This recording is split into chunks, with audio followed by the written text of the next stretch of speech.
Good evening. I think we will start now. I mean, everyone is waiting very impatiently for this talk. But so we will not wait for Dr. Bhargava, Dr. Guleria, but they will come and join us when they are able to. Both have confirmed that they will come, so they will, as and when they join us. So I'd like to invite Dr. Strathdee, Dr. Patterson, Dr. Aditama, please, onto the dais.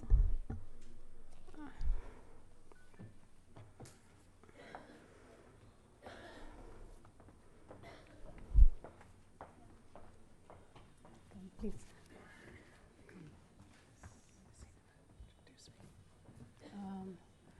I was going to ask Dr. Guleria, but shall I ask him to introduce? Oh, no, it's okay. I can. Mm-hmm. I will introduce myself. Okay. So what I'll do is I'll just welcome you, and then I'll come. Why don't you? I think. Hello, everyone. It's a great pleasure to be here. I want to thank all of you, especially Dr. Kanika Roy and Dr. Urmi Bajpai and Dr. Anil Sribastava, who is joining us on live stream. So all of you people out there, thank you very much. This is a personal story, and it's one that is very emotional because I almost lost my husband. And I'm going to be sharing this story with you, but it has a happy ending. And the proof is right here. So this presentation is about a story of a man who was dying from a superbug infection. I want to make a couple of disclosures right from the beginning. My husband and I now own stock in a phage company, and it will be very clear why at the end of this presentation. And all patient photos are shown with permission. My husband and I were on holiday in Egypt in November of 2015, and he became violently ill. We thought that he had food poisoning, and I wasn't originally worried at all. But when he didn't start getting any better, we called a doctor to the ship, and the doctor gave him intravenous antibiotics and said he'll be fine in a couple hours. And he wasn't. In fact, he got worse, and he started complaining of back pain. And now, I'm not a medical doctor, but I knew that back pain was not a symptom of food poisoning. And I called the doctor back to the ship, and the doctor said he's going into shock. Well, at that point, so was I. There was no hospital in Luxor where we were based at the time, so he was taken to a clinic, and they did the very best that they could for him. They diagnosed pancreatitis, and they suspected that maybe he had a gallstone. This photo on the left-hand side is taken where he was having a CT scan. They happened to have one in Luxor. And they saw something that they didn't like, and they didn't really tell me what it was, but after that they helped me get him medevaced. We had travel insurance, and he was medevaced first to Germany because he was too ill to be taken home. And the picture on the right-hand side is us in a clinic which was a hospital based in Frankfurt. And you'll see that I have a mask and gown on, and this is because we were put in the ICU, the intensive care unit, in isolation. Because they said, well, you're coming from the Middle East, and perhaps he will have a multi-drug resistant infection, and we've got to make sure that the other patients in the hospital are safe. I still wasn't worried. I thought modern medicine can solve any problem that we have. And the doctors repeated the CT scan and saw that there was a giant abscess the size of a small football in my husband's abdomen. And the doctors took a sample of this, and he showed me this flask, and he held it up, and inside it was this brown putrid fluid. And he said, look, if this abscess had just formed, this fluid would be clear. But obviously, he's been sick for quite a while, and he didn't know it. He's been walking around, and something has moved into this abscess in his abdomen and found a nice home there. And it's a bacteria of some kind. We're going to culture it, and we're going to figure out how to treat it. But we better hope that it's a garden variety organism that modern medicine can handle. I still wasn't worried. Antibiotics have been on the scene for a long time, and I thought, well, we're fine. But we weren't very lucky. The doctor came and said a couple of days later, it's the worst bacteria on the planet. Its name is Acinetobacter baumannii. And I didn't know what this organism was at first, but he wrote it down, and I remembered seeing this organism when I was a student back at the University of Toronto in the 1980s. We used to plate it on our Petri dishes. It was something that was thought to be a wimpy bacteria. We only had a lab coat and gloves that were required. All of a sudden, this organism had become what is considered by the World Health Organization to be the most serious superbug on the planet. Now, a superbug is a bacteria that's resistant to multiple antibiotics. But when the doctors determined what kind of antibiotic susceptibility this organism had, they were shocked. It was resistant to 15 different antibiotics right off the bat. And he was stabilized by the Frankfurt doctors, medevaced home to San Diego, California, where we live. And the doctors there repeated this antibiotic susceptibility test, and then they said, this is even worse than we thought. It's resistant now to all antibiotics. So despite infection control procedures that were in place, this organism had acquired more resistance. There was not a single antibiotic left in modern medicine that was able to treat it. This photo was taken when the doctors told me that he wasn't going to make it. It was a very difficult time. His daughters are my stepdaughters. We got around the bed, and I held my husband's hand and I said, honey, the doctors have told us that there's nothing that they can do to fight this thing. So if you want to live, you have to give it all you've got. And I need to know if you want to live. Because if you decide that you want to go, I'll have to let you go. But if you want to live, please squeeze my hand, and I will leave no stone unturned. Well, I waited about a minute, and he squeezed my hand. And I was very excited. I had my little blue glove, and I put it in the air, and I thought, yes, this is great. And then I thought, oh my God, what am I going to do? I'm not a medical doctor. We have the best doctors in the world that were caring for him. Who am I to think that I could do better than them? But I had to try. So I did what anybody would do. I went home, and I went to the internet. Now, the National Library of Medicine, which is part of the National Institute of Health, has developed a search engine called PubMed, and anybody can access it for free and put in keywords and find literature from the science. And I found this paper, and buried in this paper was something called phage therapy, or bacteriophage therapy. And I remembered what phages were because I'd listened when I was in school at the University of Toronto. Phages are viruses that have naturally evolved to attack bacteria. They were discovered 100 years ago. In fact, the first activity of phages was observed in 1896 by a Brit named Ernest Hankin on the shores of the Jumuna and Ganges River.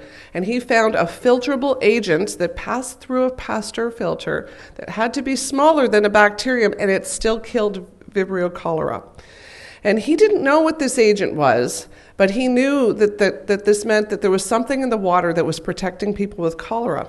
And it wasn't until 1917 that a French-Canadian, so I had to get a Canadian in there, a French-Canadian by the name of Félix Durel discovered bacteriophages, and he named them. Bacteriophages is short for bacteria eater, derived from the Greek. Now, Félix was not a very popular guy. He was very egotistical. He was not formally trained, but he was very brilliant. And he helped form the Iliava Phage Therapy Center in the Republic of Georgia. And there, and in parts of Eastern Europe, phage therapy was used extensively and still is to this day. And although phage therapy was originally used in the West, when penicillin was discovered around 1928, phage therapy was relegated to the back burner because phage are very specific. They only attack specific bacteria that they match to. Now, you might be wondering what phage look like. Well, this is an electron micrograph of a bacterium in orange being attacked by phages in green. Now, they look a little bit like alien spiders, and this is blown up 100,000 times. So these phages are 100 times smaller than bacteria, and there's 10 million trillion phages estimated to be on the planet. So how do you go finding the phages that you want to kill specific bacteria? Well, I'll take you through a little lesson. This slide is 2 flasks of sewage. Now, you might be saying, sewage? What does sewage have to do with a modern medicine like phage?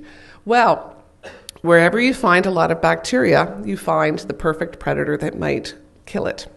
And so you get drops of sewage, and you put it on a Petri dish. Now, this is a Petri dish that is streaked with Acinetobacter baumannii, the same bacterial colonies that were affecting Tom. And you put these drops of sewage on there, and you incubate it. And if it comes back 24 to 48 hours looking something like this, a little bit like Swiss cheese, even though you can't see phages because they're much smaller than bacteria, you can see that they've been at work. They've eaten up and gobbled up those bacterial colonies, and that's why there's holes in this agar plate. So you can pluck out these phage, and you can add more bacterial suspension and grow the phage up, purify it, and then it could be used to treat people. Well, I thought this was brilliant. I never knew that phages could ever be used to treat people, and I thought, could we use phage therapy to cure Tom? So I wrote the doctors that were caring for my husband, who are our colleagues at the University of California, San Diego, and I said, please, isn't there a way that we could use phage therapy to cure Tom? And the Dr. Chip Schooley, who was the head of infectious diseases, thought, well, this is an interesting and intriguing idea. It may be ahead of its time. Well, little did he know it was 100 years before it had been discovered. And he said, if you can find phages that can match Tom's bacterial isolate, I'll call the FDA, the Food and Drug Administration, and get permission to give it to him on compassionate basis, because phage therapy is considered experimental in North America, again, because it had fallen out of favor and was only being used in parts of Eastern Europe. So I went back to the internet and I made a list of researchers that were studying phage and Acinetobacter baumannii. And it was a mighty short list. I kept it to North America because I didn't think we had very much time to save Tom. And the gentleman on the left side of this slide, Dr. Rai Young from Texas A&M University, responded to me. He was a total stranger, but he said, I'm the same age as your husband. I've been studying phage for a long time. I'd like to see it help somebody someday, and maybe this could work. So he said, do you have Tom's bacterial isolate? I said, yes. He said, if you send it to me, I will turn my lab into a command center to see if we can find any phages that will be a match for it. We only have a few phages that will attack this bacteria, but we have hundreds and thousands of environmental samples. And he says, do you know what I'm talking about? And I said, yes, sewage. He goes, that's right. I thought, my God, I can't believe I'm doing this. But anyway, the team in his lab worked around the clock. One of his students actually slept in the laboratory for a couple of weeks, and she found 4 phages that matched. Well, I was over the moon. I talked to Dr. Schooley. I said, you won't believe this, but we have a phage cocktail. He says, this is great. I'll call the Food and Drug Administration and get a permission to give it to Tom. Well, he spoke to the FDA official, and they have a reputation of not being very helpful when it comes to experimental treatments, but our experience was quite the opposite. In fact, not only did she know all about what phage therapy was, she said there's a couple of teams that you may not realize that have been working on this. And so Dr. Schooley said, well, Steffanie did a very thorough search. I'm not sure who you might be speaking about. And she said, it's the Army and the Navy. Well, who would have ever thought? But this organism's nickname is Arachibacter because so many people come back from the Middle East as veterans that have acquired this. And so the military has been working on this around the world. Now, the Army said that they could not help in the care of a civilian. But Lieutenant Commander Theron Hamilton, showed here on the right, who's a dead ringer for Tom Cruise, he said that he would help. And so we sent Tom's bacteria to him, and he turned to Dr. Biswajit Biswas, who will join us by video link shortly. And he's affectionately known as the phage whisperer. And Dr. Biswas went to work, and he found another 4 phages that matched. So you might be asking, well, why do we need more than one phage in the first place? Well, see, phage and bacteria have been co-evolving for 4 billion years, and they have a miniature warfare going on between them. And they mutate very quickly. It's like evolution, but at a rapid scale. So if you only have one phage to attack a bacterium, the bacterium can develop resistance very quickly, and then, it's game over. So if you have multiple phages, ideally phages that attack different receptors, then you have a much better chance of avoiding resistance. So Dr. Biswas found 4 phages that matched. Now we had 2 phage cocktails. Well, within the span of 3 weeks from my very first email, we had this cocktail to be able to administer to Tom. Well, it came in the nick of time because Tom was very close to death. He was in multi-system organ failure. He was on a ventilator, which meant his lungs were failing. He was on 3 different medications to keep his heart pumping. And now I signed the consent form for kidney dialysis the day that we began phage therapy. That meant his kidneys were failing. And yet, we tried. So on the left-hand side, this is Dr. Pissell, who's administering phage through the catheters or tubes in his abdomen because that was closest to the source of the infection. And it was thought if he lived through this, then we will inject the Navy phages into his bloodstream because they were thought to be more virulent.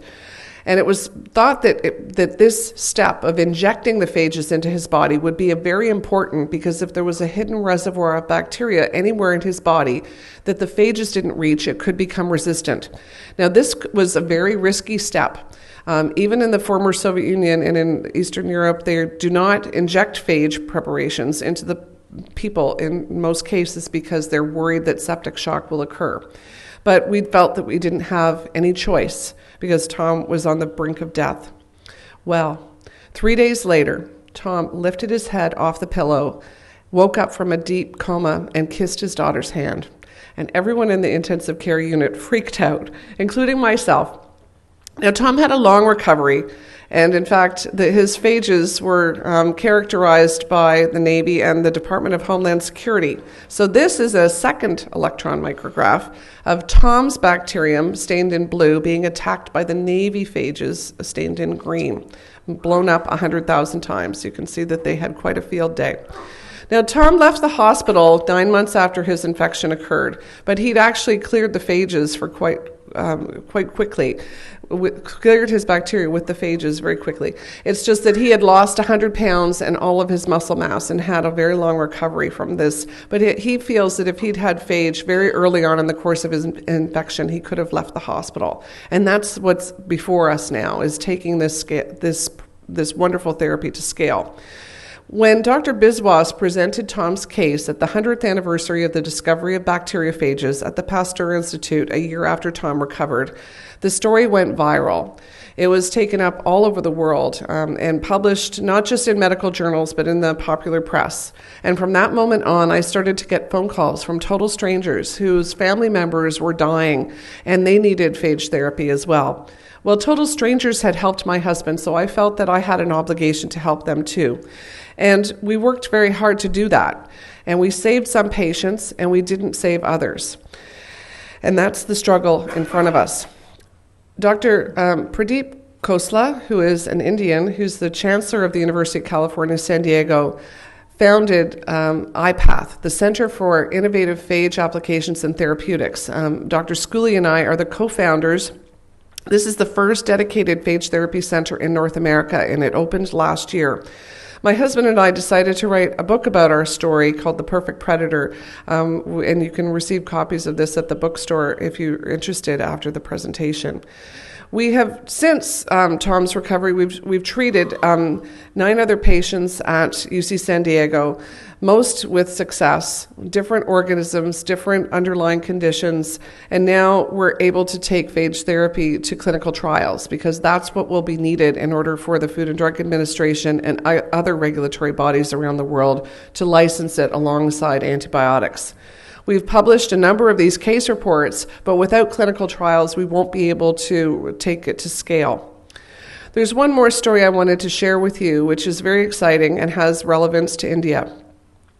This is the story of a young girl named Isabel who was dying of a systemic mycobacterium infection that was attacking her lungs because she has cystic fibrosis and had a lung transplant. This organism is a cousin to tuberculosis. And we were able to find phages through a training program that students have taken through the University of Pittsburgh and similar programs around the world. These phages, found by students, were genetically manipulated to be able to attack this Mycobacterium infection.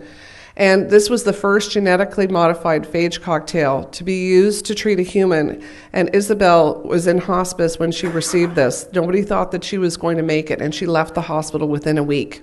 Now, this holds hope that not only we can use genetically modified phages to treat bacterial infections, but that maybe we could use phage therapy to treat tuberculosis, which is a big killer. Almost kills 2 million people per year, especially people in India. So what do we need next? Well, a number of translational studies need to be done first before we can, take phage therapy through clinical trials. We're starting this at IPATH, and there's other teams around the world, including many teams in India, that are working on this. We need facilities and infrastructure with good manufacturing procedures to be able to ensure that we have clinical grade phage to use. We need these clinical trials to occur very rapidly. And genetic engineering and synthetic biology can be used to optimize phage to be able to treat a wide variety of pathogens. In terms of looking forward, the India-led International Bacteriophage Research Consortium that Dr. Roy and Dr. Bajpai have founded here in India would be an excellent first step to be able to bring this to a global level. We need phage libraries so that we don't have to turn to sewage every time we need to treat somebody. We need training programs and capacity building to ensure that we have the next generation of researchers to be able to deal with this superbug problem, because 10 million people are going to be dying from superbugs by the year 2050. That's one person every 3 seconds unless we do something drastic. And there's no antibiotics in the pipeline. Pharmaceutical companies are leaving the field. There are other wonderful applications of phage that can be explored too that we can talk about in the panel. Phage can be used to treat crops, to eliminate bacterial infections. They can be used to promote food safety. They can be used to treat bees that are dying of foul brood. They can be used to replace antibiotics in agriculture and aquaculture. And they can also be used as prophylaxis, for example, during a cholera outbreak. Now, my husband was saved because a global village of researchers and healthcare workers stepped up. And I am incredibly grateful for this. And if we've done it for one man, then we can do it for the planet. So with that, I'd like to introduce my husband to just say a few words. And it's just a pleasure to be here to be able to share our story. Thank you very much.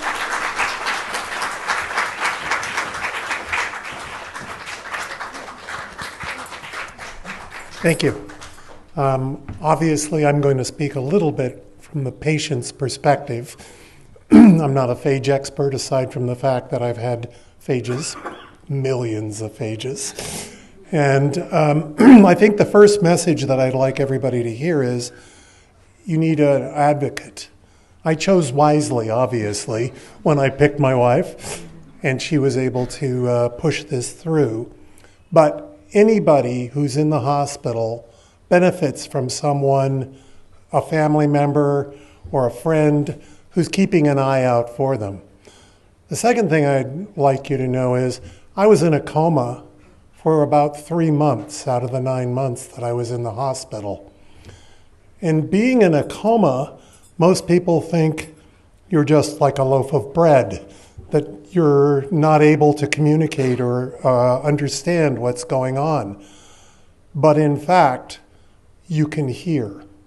So when you speak to someone, do not talk about dying, death, negativity.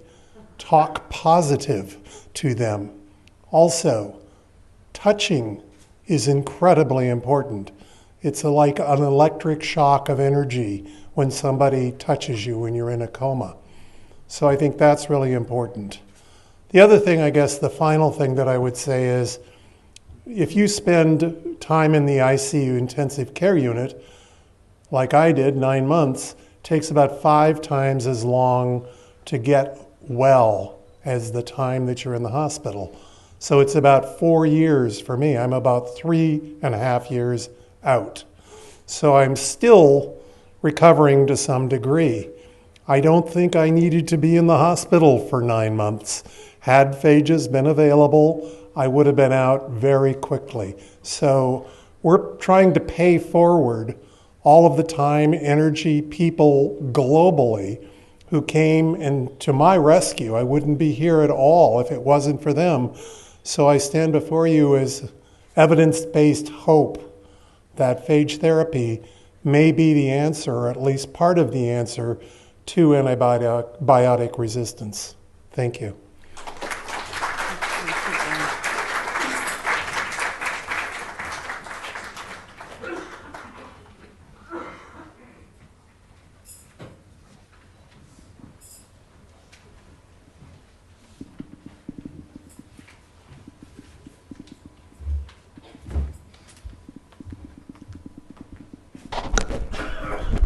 Thank you, Dr. Strathdee and Dr. Patterson. This has been an incredible story, and other than being, full of the suspense and the human emotions involved, it has been exceptionally inspirational for people across the world to work towards and study phages so that they can be ultimately used as an alternative. I would like to, before we start, give a brief introduction to the Open Health Systems Colloquium that is hosting this program. This is, I'm happy to say, the third lecture in the series of this colloquium. And I'm also happy to see many faces and many people who had come for the first two. And thank you very much. It's a great encouragement. This Open Health Systems Colloquium is a collaboration between Open Health Systems Laboratory and the India International Center. It seeks to bring together thought leaders to present and discuss issues of life sciences in an effort to provoke innovative and holistic thinking that could lead to a paradigm shift. The aim is also to open these discussions into the public domain such that the latest developments in biomedical sciences are accessible to those interested and to spark debate and deliberations across disciplines. So I would also like to welcome Dr. Bishwajit Biswas. We can't see him, but he's with us through Skype, and he is listening to your talk, and he will be participating in the panel discussion later. So welcome, Dr. Biswas. And I would also like to welcome Dr. Chibber. Professor Chibber is here all the way from Punjab to be part of the panel discussion. There are many who have come from outside Delhi to be specifically for this program, so I welcome them and thank you very much for making that effort. It is now, I thought I'd give a brief introduction. I will give a brief introduction to the IBRC. The talk and discussion today is being organized as one of the first programs of the International Bacteriophage Research Consortium. This was created jointly by the Open Health Systems Laboratory and the Acharya Narendra Dev College to bring together scientists, academia, clinicians and researchers and regulatory authorities to interact, share and collaborate. And the aim is to contribute towards phage therapy, towards phage research. And I'll leave it to Dr. Urmi Bajpai to explain about the IBRC more fully later. And this program, the other important thing that I would like to say is that this program coincides with the World Antibiotic Awareness Week.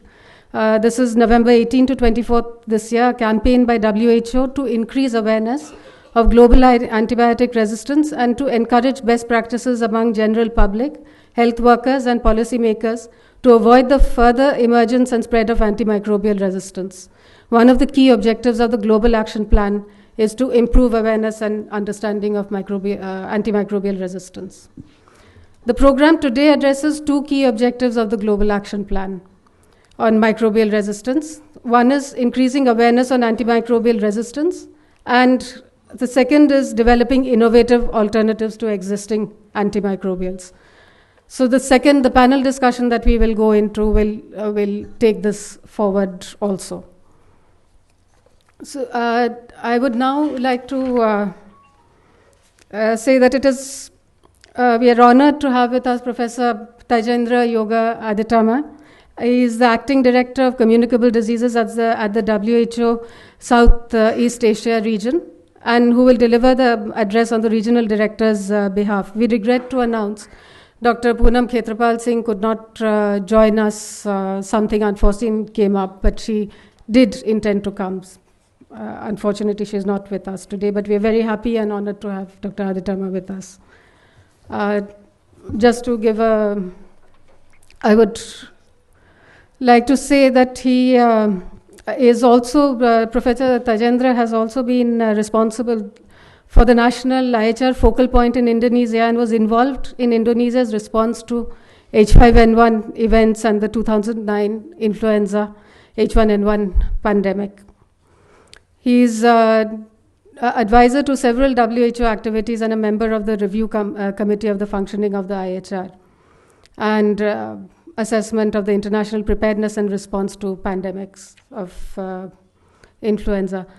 I would like to invite him now to give his address. And thank you.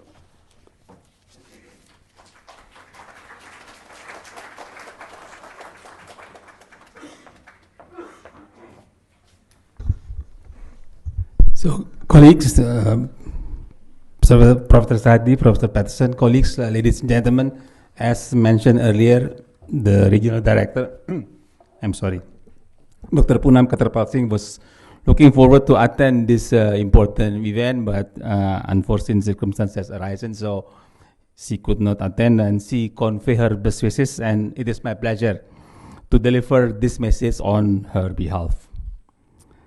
The regional director started noting that the perfect predator makes a significant contribution on discussion on AMR, both among policymakers and the public. She says it comes in important time, as already mentioned. AMR threats to health and development is increasingly well known. Every year, as of now data, AMR kills an estimate of 700,000 people globally. And by 2050, it's already mentioned, it could kill 10 million annually at a cost of $100 trillion US. Besides that, it could also push a further 28 million into poverty. But Dr. Khetrapal Singh observed that too often when to talk about AMR, it is only figures that we discuss. Rarely do we get the kind of personal story that the perfect predator tells that we have just heard. So the regional director thanks Professor Strathdee for the sharing her family story, highlighting the urgency in which AMR must be combated. Ladies and gentlemen, colleagues, the Southeast Asia region is likely the world's most at-risk region. The use of antibiotic is high. Regulation can be lax. Sanitation and awareness can be challenging. But we have made progress. We have in fact been ahead of the curve. In 2011, the region adopted the Jaipur Declaration on Antimicrobial Resistance. In 2014, we made combating AMR as a WHO CRO a flagship priority. In 2015, region passed a key resolution on AMR prevention and control. And by 2018, all 11 regional member states has developed a multi-sectoral action plan to tackle the problem in line with the global action plan. The regional director is pleased that the region progress continues with a particular focus in several key areas. First, rolling out the AWARE classification tool. Second, fully implementing antimicrobial stewardship plan. Third, scaling up national reference laboratories. And fourth, monitoring resistant bacteria. As all member states has now signed on to the Global Antimicrobial Resistance Surveillance System, also known as GLAS. Dr. Ketrapal Singh is certain that the region's new AMR task force, which is pleased to count Professor Strathdee as one among its members, will ensure the region fulfill its sustain, accelerate, and innovation for combating AMR. In keeping with that vision, the regional director will today focus on the final part of innovation, as it corresponds to three areas that we must address to effectively tackle AMR.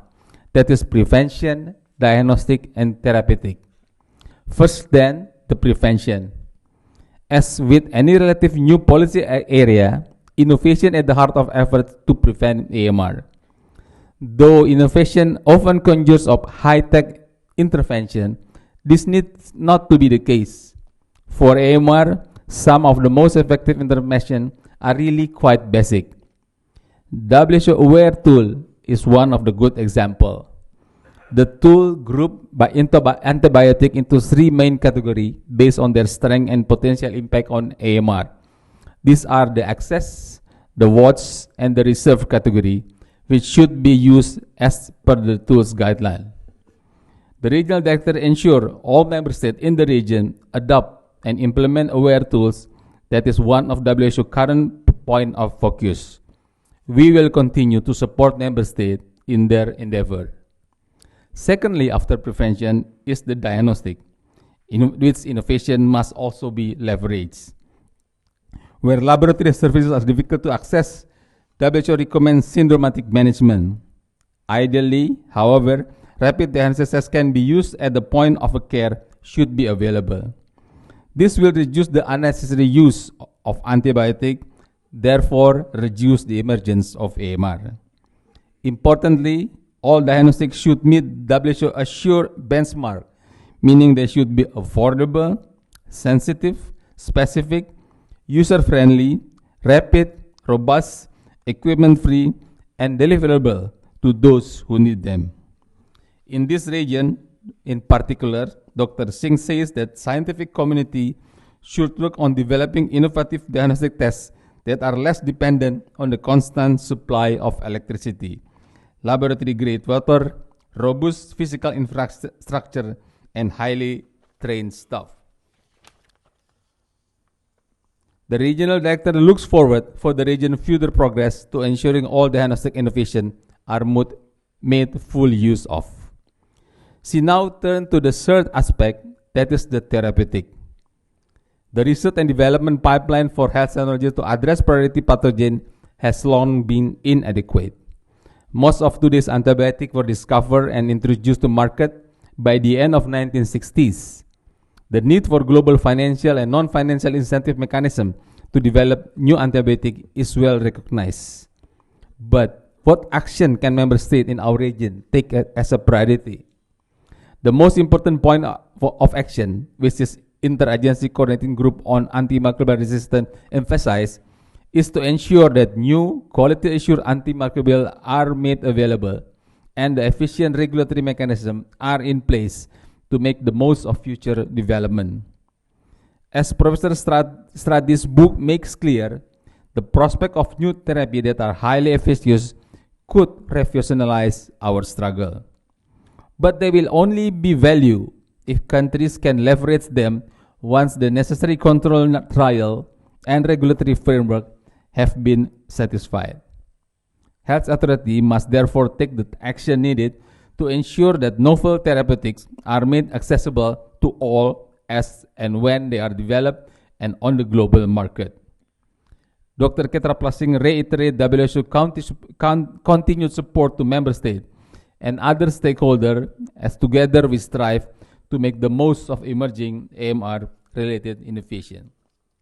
Ladies and gentlemen, the regional director take this opportunity to commend India for recently joining the global AMR R&D hub. She says India has much to offer in this area as it works with WHO on the priority pathogen list has demonstrated. In that spirit, Dr. Ketrapal Singh appreciates the opportunity to speak at the launch of this Professor Strathdee books and once again convey her well wishes much as she would have liked to be present. Ladies and gentlemen, I echo the sentiment and appreciate the honor of delivering the regional director speech today. Thank you.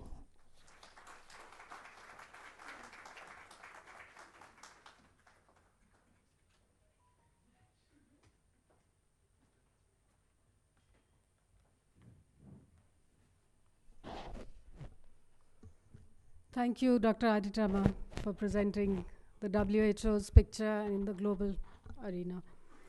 I would just like to quote something that has been in the UN ISCG report, the Interagency Cooperation Group, that if it just highlights the graveness of this situation, that if effective interventions against antimicrobial resistance are not made, 10 million deaths and an economic loss of US $100 trillion can occur annually by the year 2050. So, currently at least 700,000 people die each year due to drug-resistant diseases, including 230,000 people who die from multi-drug-resistant tuberculosis. By 2030, antimicrobial resistance could force up to 24 million people into extreme poverty. So, without investment from countries in all income brackets, future generations will face disastrous impacts of uncontrolled antimicrobial resistance. I would now welcome Dr. Urmi Bajpai onto the dais, and I'll give a brief introduction to her. She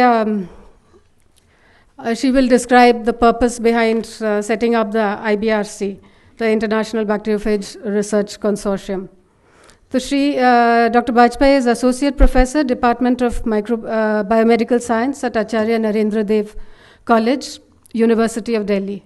She was also the founding member of the department established in 1999. She served as Deputy Dean Research at the Research Council in University of Delhi for a year. Co-creator of International Bacteriophage Research Consortium in collaboration with Open Health Systems Laboratories, she has been promoting the cause of phage therapy for the last few years through her research, projects, blogs, and film, which she is now getting dubbed in several regional languages with great passion and dedication. She was a member of the Open Source Drug Discovery Consortium project for tuberculosis and malaria for 8 years, and presently is project advisor to Open Source Pharma. She is also the recipient of the Indian National Science Academy Teacher Award 2018. So I request Dr. Bajpai to speak about IBRC.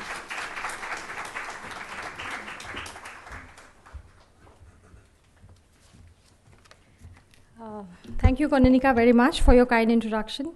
So yes, I'll briefly take you to, somebody has to come and help me. I'll just introduce you to Prashant is here, or Sachin. Yeah. So before he sets my presentation, I'll also tell you a story we have with us. Like we heard Steffanie today, and it was an incredible story, and we are so grateful to them to come all the way from the United States to share their story. And closer home, we have another story from Delhi, which I'll, just after my brief introduction on the IBRC, I'll call it briefly now, not International Bacteriophage Research Consortium, it's a big word. So why it came about and why we brought it up. So I'll tell you that 2 years ago, the president of Open Health System Laboratory, Anil Srivastava, he just a day before Diwali, and he said that, he contacted me, and he had several projects on mind, and I said, all that I have on my mind is phage, so I can't give, I think, time for anything else. And so after some time, he was sold out to phages. So he started reading about phages, and he was like so enamored by the potential phages have that he was a convert. And I would like to take some credit for that. And so then he said, let's do something about it. And it was his idea that let's do a portal, because, whether I write blogs or I do some small projects to my capacity, you can't go too far in, when you're doing anything of this kind, that you want to bring a new kind of therapy, which is not new per se, but of course it is not happening in India. And we are finding inspiring stories somewhere else. So then that's how this consortium was conceived. And sorry, what did I do? Okay, so this is the consortium, as Sonenika has already told, that this is a collaboration between OHSL and NDC, and I'm representing NDC here.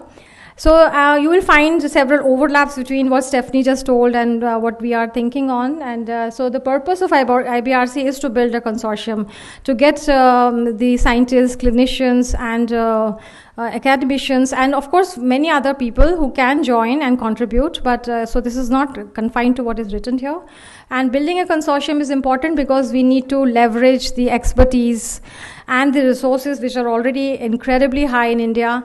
And our challenge is now if we can get them interested in phages. So we have a very eclectic presence of scientists in this room. At the moment, I know several of them. And if they get sufficiently interested in phages and start applying their expertise and resources they have at their disposal, I think the phage research in India can go incredibly high in a very short time. So the consortium building is an important aspect. The other is, of course, to create an awareness. And as you see, one of the biggest the reason why we are sitting here is that we want to hold public lecture, because when we want to bring or even deliberate on a new therapy, we need to have enough discussion and we need the public to know about it. So it should not be just confined to the researchers and doctors. And in fact, even a lot of doctors might also not be knowing about phage therapy, because I lost an elderly relative 2 years ago, right before meeting Anil. And we lost to him. He got admitted into an hospital for a primary illness which was not related to infection. He acquired infection in hospital and multiple resistant infections, and he died of them. It was extremely disturbing, and you were feeling that we are hearing such stories, and here we are losing patients to MDRs.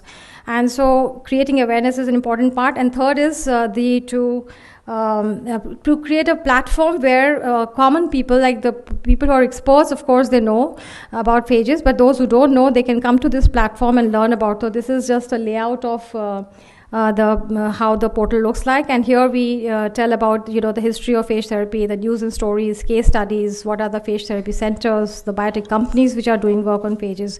So all this kind of information can be seen here for anybody who wants to learn more about phages. These are our IBRC members, so they are from several parts of the world, but more of them are from India. And you can see Steffanie is here already. Then we have Professor Chibber, if you see, out of here, Professor Rama Chaudhary, and several, Dr. Geeta, and several of the members are present in the room right now. And we have Pranav also here with us, who will be telling his story shortly. So we are very proud to have you all with us on this IBRC member, and I hope that we all can go a long way. Dr. Kiran is from IIT Bombay, who is present here as well. So we are extremely grateful to all of them, and these are the collaborating institutions so far who have joined, and we hope to go a long way in our collaboration. So this is the roadmap that we envision for, so if we look at, here you'll find some of the overlapping. When I was hearing to Steffanie, I found that several of them are overlapping. But obviously, if we are aiming to the same goal, the path will also be a bit similar. So first and foremost is, of course, to have the collaboration between the researchers and clinicians. That's very important because it's happening in silos at the moment. And if we can bring them, we can bring an interface between the two. I think the phage research can go, in clinical aspect of phage research can gain momentum. Second is, of course, when we are doing the research in different labs across the country, we need to have standard operating protocols. We need to have a very stringent measures of characterization and purification. And now that we have several modern technology available, through understanding the genomes of the phages, we can really know very well about all that they carry. And so it's very important to characterize the phages very well. And one of the major impetus of IBRC is that, if there are national repositories for clinical drug, clinical isolates are being, they have been in IMTech and in Pune. they have been planned that we have to have repositories of drug-resistant clinical isolates. So how about we have phages against those clinical isolates, and we build a repository. So those repositories could be national repositories and not just made available for our country, but for whoever requires it globally. And I think we have a very strong point here because we have huge diversity of phages in the country. We also need to, and of course then you can apply them because our focus is more on research than clinical part. So the biofilm disruption and development of delivery mechanisms like Professor Chibber would be talking about, and research on enzymes which are derived from phages. So phages, as you all know by now, are whole viruses which can infect a bacterium, and enzymes are derived from them which they use to break open the cell and get out of the bacterial cells. So those enzymes can be used as antibiotics. So a good amount of research is going on that aspect also, including myself. And of course, the phages are very abundant in nature. In fact, they are the most abundant biological entity. But, the procedure which we follow in our labs mostly are pretty much the same which Felix D'Herelle used almost like 1920s or 100 years ago. So we need to find ways, how can we do high throughput discovery of phages? I mean, what methods should we follow so that we can find them in a quicker fashion, because there's so many of them. And we have to bring in bioinformatics, because if people, we need to genomically characterize them well. We need to develop algorithms which can predict which are good lytic phages which can be used for therapeutics.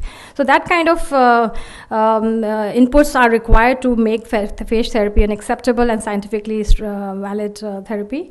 And of course, synthetic biology can come in to create varieties of phages and for phage engineering.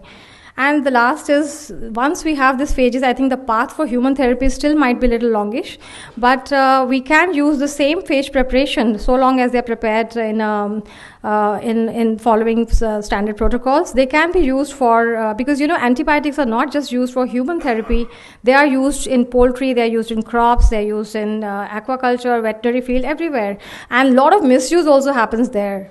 So if we can, use phages there also, we can curtail this menace of antimicrobial resistance to a great extent. So, but this is not like all straightforward. We take phages and do it. A lot of standardization will require, but for that we need to have a commitment, and we need to have enough interest in the subject.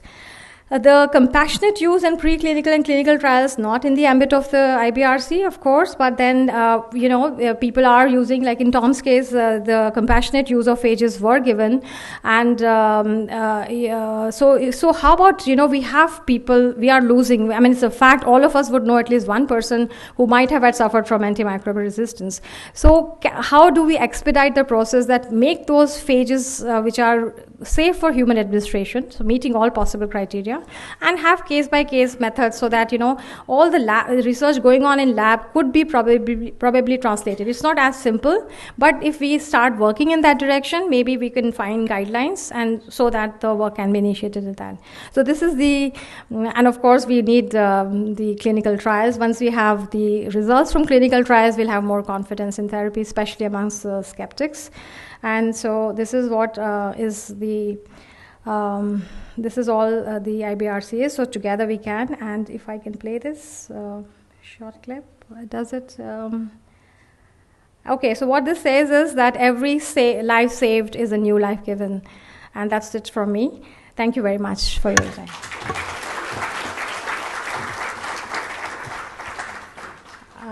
Now I would like to invite so now with us we have another story and evening time, and given the mixed audience, I would like to introduce you to Mr. Pranav Johri, whom I came across as the first patient in India who took phage therapy. And him I came to know about when my uncle was in the hospital and he was struggling with this infection. So I learned from Ilyawa that Pranav has taken phage therapy at their center and institute, and I should contact him, and that's how I learned about him.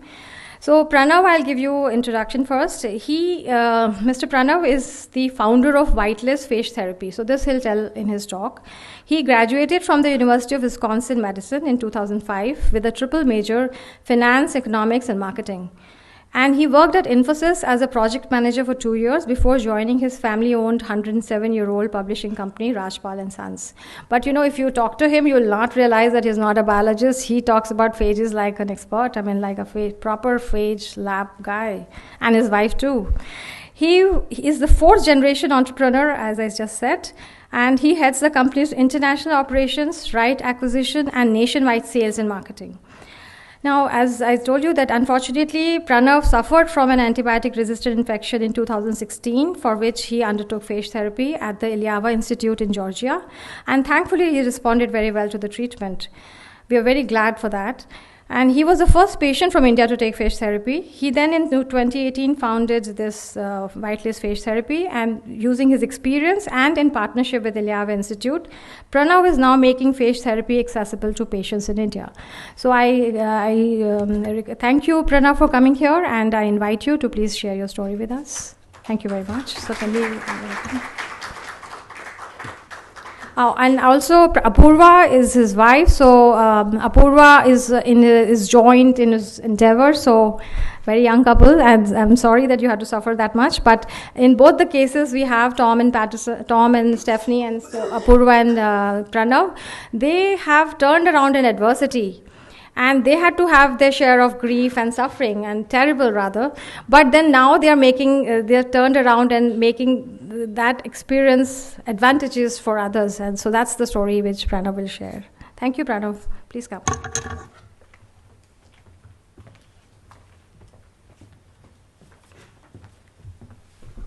Urmi, I think when you undergo something which makes you discover a new treatment, even if you've never studied it, you end up becoming an expert in it. Tom?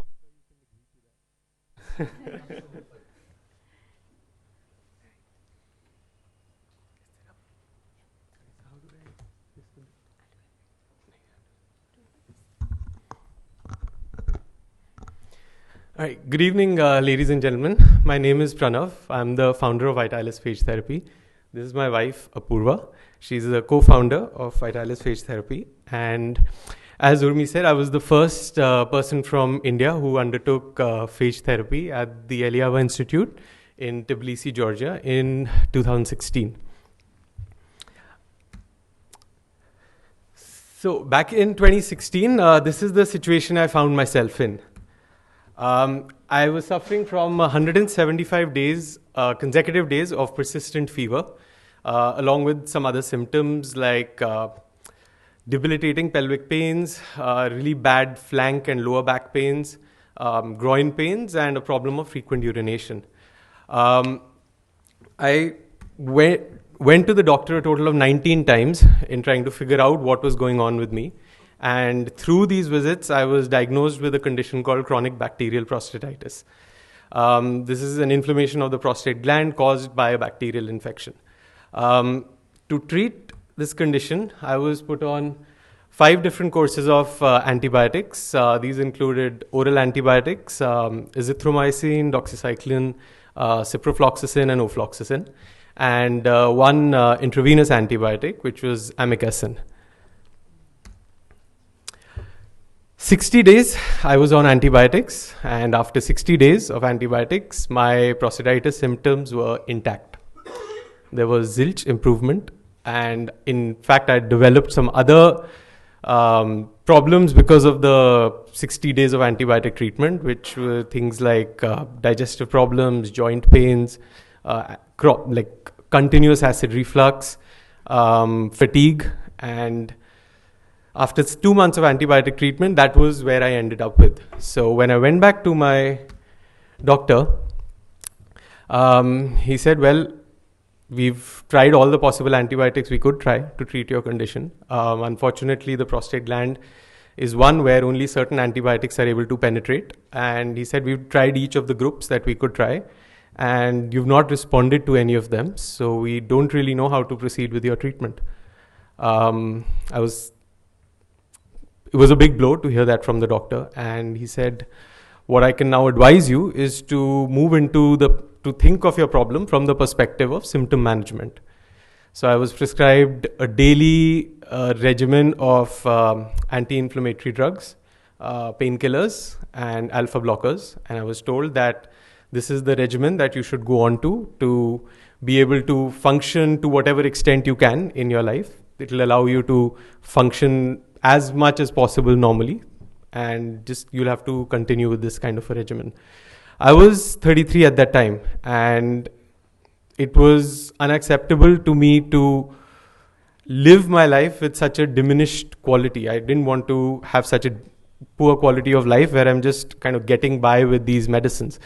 I tried to explain this to the doctor, and he said, well, I sympathize, but there isn't anything we can do. I mean, we only know of antibiotics to treat a bacterial infection, and if the infection doesn't get treated, we don't know how to proceed. There is nothing else we have in our arsenal to treat a bacterial infection. I was really down for about maybe 8 hours, I think. And then I decided that I'm going to fight this condition. So I started researching from that night, and I think I continued through that entire night, and it continued for the next 3 months, where I started researching into alternative ways to treat bacterial infections. What do you do when antibiotics don't work? Though that's the first time that I came across terms like AMR and antibiotic resistance, MDR, multi-drug resistant bacteria. This is the first time in my life that I came across these things. And it was a scary discovery to realize the extent of the problem.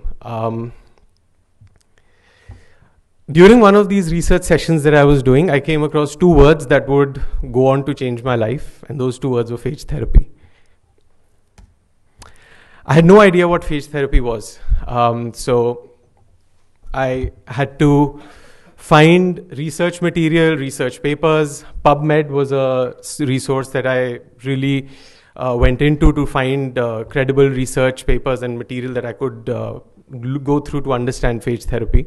And I identified phage experts from around the world that I could open dialogue with and start talking to them to understand what phages are, how they work, can they be useful in treating my condition, how would they work, how would they be used to treat my condition, could there be any possible side effects. So all of these questions that I had, I started looking for answers myself, and I reached out to these experts from across the world. I mean, there's US, France, India, Poland, Georgia.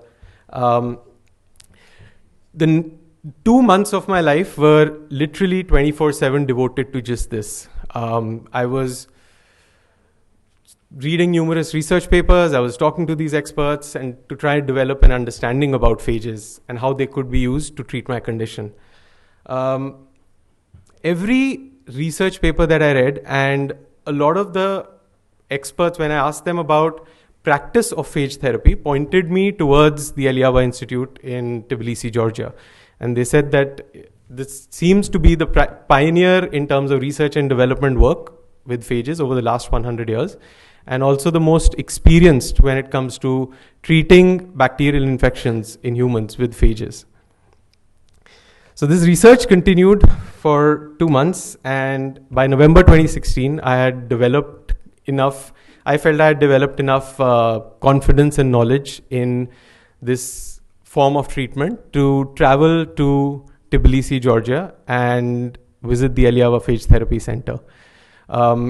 The first week of my time in Tbilisi was spent doing comprehensive testing, and that testing revealed 4 different bacteria in my prostate fluid, along with the extent of the problem was revealed by the very, very high WBC count and the inflammation of the gland that was revealed through the ultrasound. Interestingly, the 4 bacteria that came up in the tests, in the sensitivity reports, they were resistant to the 5 antibiotics that I had taken. So end of November 2016, we started the treatment with the sensitive phages, and the treatment continued for about 3 weeks in Tbilisi, and I returned to New Delhi to continue the treatment for another 10 weeks. By the time I finished my first round of treatment, which was in March of 2017, I was feeling significantly better. Some of my symptoms were completely resolved. So my fever that had lasted for 5.5-6 months had broken, and I was not running a fever of 100, 101 every day. My problem of frequent urination had become significantly better. The flank and the lower back pains were gone, though the pelvic pains continued to bother me. So I went back to Tbilisi and went back to the Aliyah Phage Therapy Center in March of 2017, where testing revealed that 2 bacteria had been cleared up from my prostate fluid testing revealed that 2 bacteria were cleared up, and 2 of them were left. The ultrasound showed that the inflammation and the size of the gland had reduced by about 25% from 3 months ago, and the WBC counts had also significantly come down. So the second round of treatment started in March and continued till the summer of 2017, by which time by the time I finished that treatment, I was feeling better than I had felt at any point in the last 12 months. In November 2017, I went back for my 3rd visit, where testing revealed that 1 bacteria was left and the 3 other had been cleared up, and the WBC counts were just slightly higher than the normal range.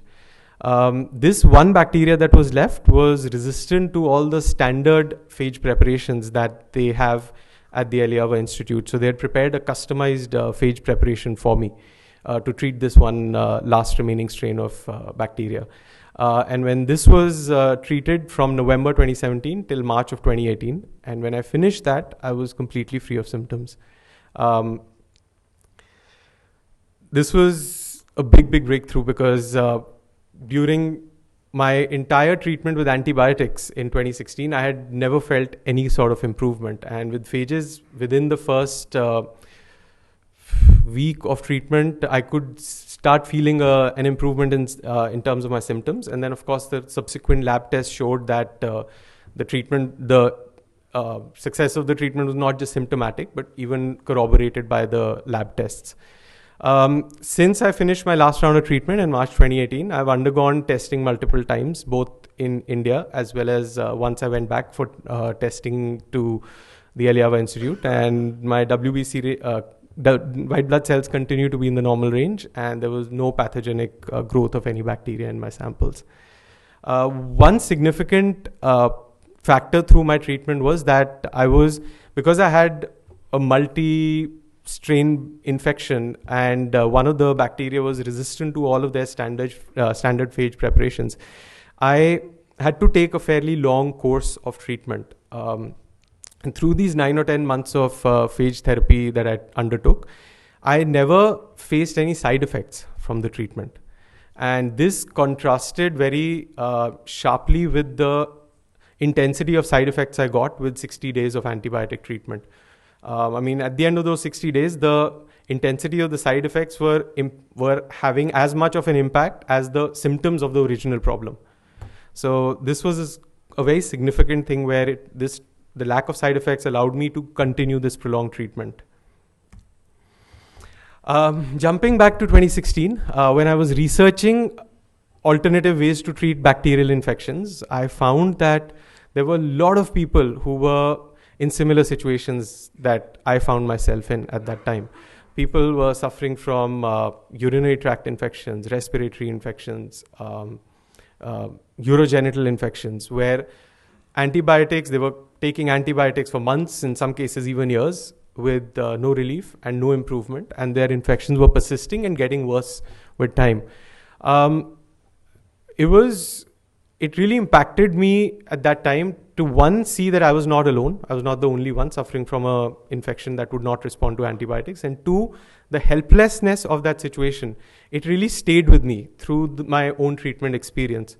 So towards the second half of 2017, when I had started feeling much better and I was almost back to, living my life, and my symptoms were about 80-85% gone, I decided that since I had found a treatment that had worked for me, let me go back and start sharing my experience so that other people could benefit from that and possibly even access phage therapy, or at least look into that as a treatment option.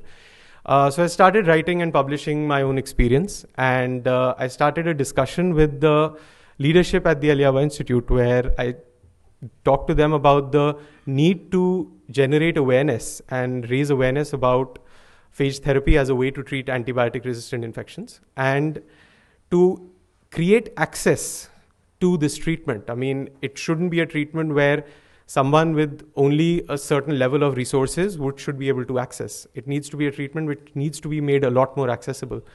So the reaction that I received from people when I started sharing my story and started sharing my experience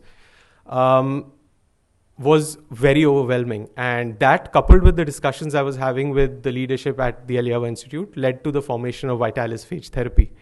The aim of this initiative is to, one, create awareness about phage therapy as a credible treatment option for antibiotic-resistant infections, and two, to create access for phage therapy with a special focus on India.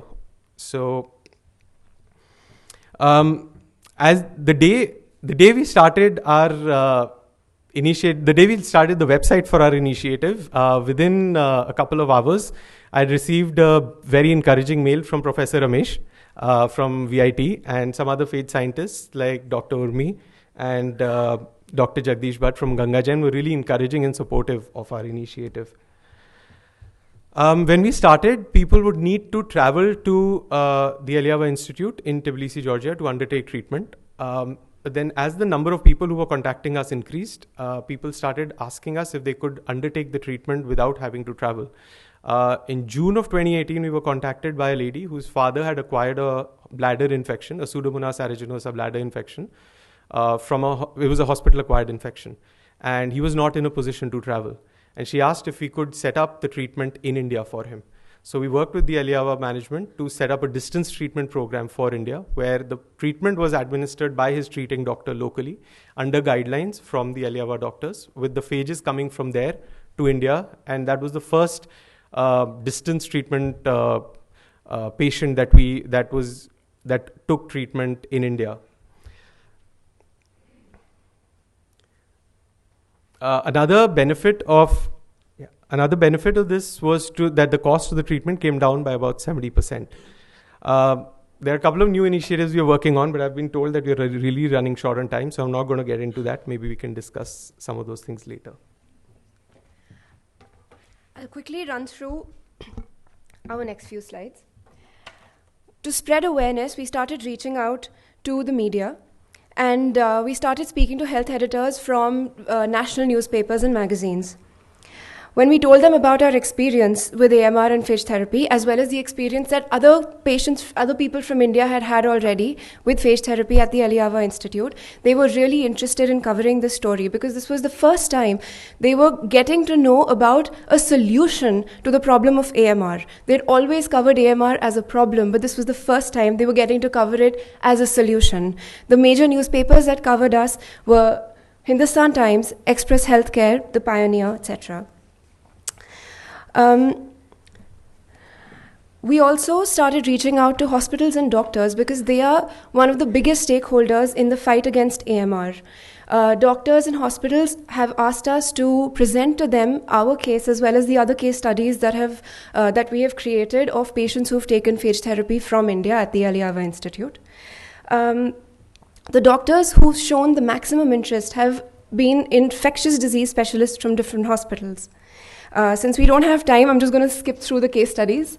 They're all of different conditions, and all of these patients have seen eradication of their infections. To close, since we started with numbers, let me leave you with some numbers as well. More than 350 people have contacted us for phage therapy for their own antibiotic-resistant infections in the last 20 months since we started. Out of these, more than 50 people have taken treatment already at the Aliava Phage Therapy Center, either at the clinic or at a distance. And 70% of these people have seen a successful eradication of their multi-drug resistant infections. This to us shows us not just the burden of antibiotic resistance that we are dealing with today and in the times to come, but also the fact that there is hope for tomorrow with treatments and alternatives like phage therapy.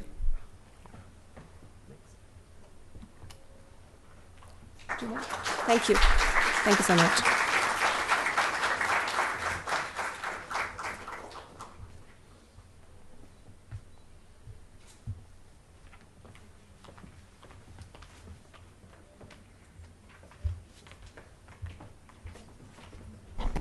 Thank you, Pranav. I think we will have a short introduction to the book because Steffanie has spoken about the book. The book is over here and it is now being introduced in India. So the book, although it's not available with us over here, is available in 3 bookstores in Delhi. This is the Bahri Sons in Khan Market, the Full Circle in Khan Market, and the Midland in House Cars. So if we can just have the book up and then we can have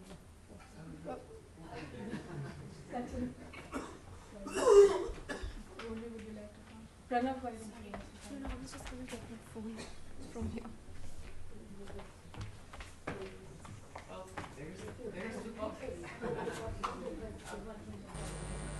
The main thing is that we decided to tell our story because phage therapy has been forgotten for 100 years outside of programs like the Iliava and in Eastern Europe. And so we decided that it was really important, as we heard from Pranav and like, this whole therapy could come back and really make a difference in fighting the superbug crisis.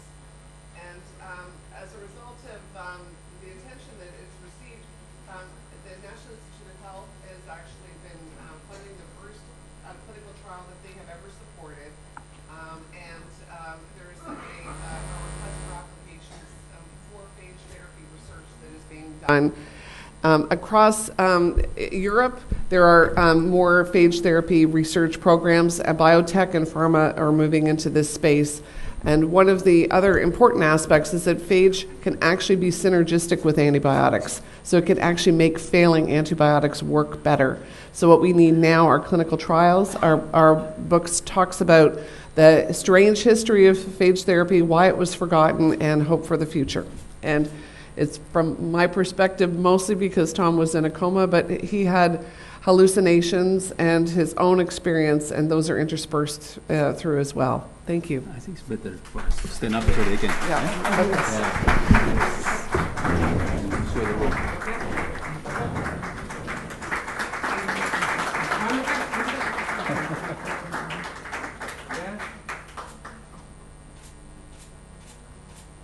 Thank you. Thank you. So we have come to the end of the first session. And although this was supposed to be a panel discussion, many of the speakers today, due to reasons beyond our control, some have been retained at the parliamentary discussion. So and Dr. Guleria also got held up. So they haven't been able to come today. So it'll be a much shorter session. There will be Professor Chibbar from Punjab University and Dr. Biswas, who will be speaking on Skype through video conferencing. And I think I'll just yeah. So basically, just to say that given the grim projection of antimicrobial resistance, the availability of potential therapy in the form of abundantly available and naturally available bacteriophages is very exciting. However, there is much to understand in terms of the biology of phages. That is something Urmi has already said. And the biology of phages, the phage products, the dynamics in the human body, the interactions with the immune system, whether they can be engineered to meet our needs safely.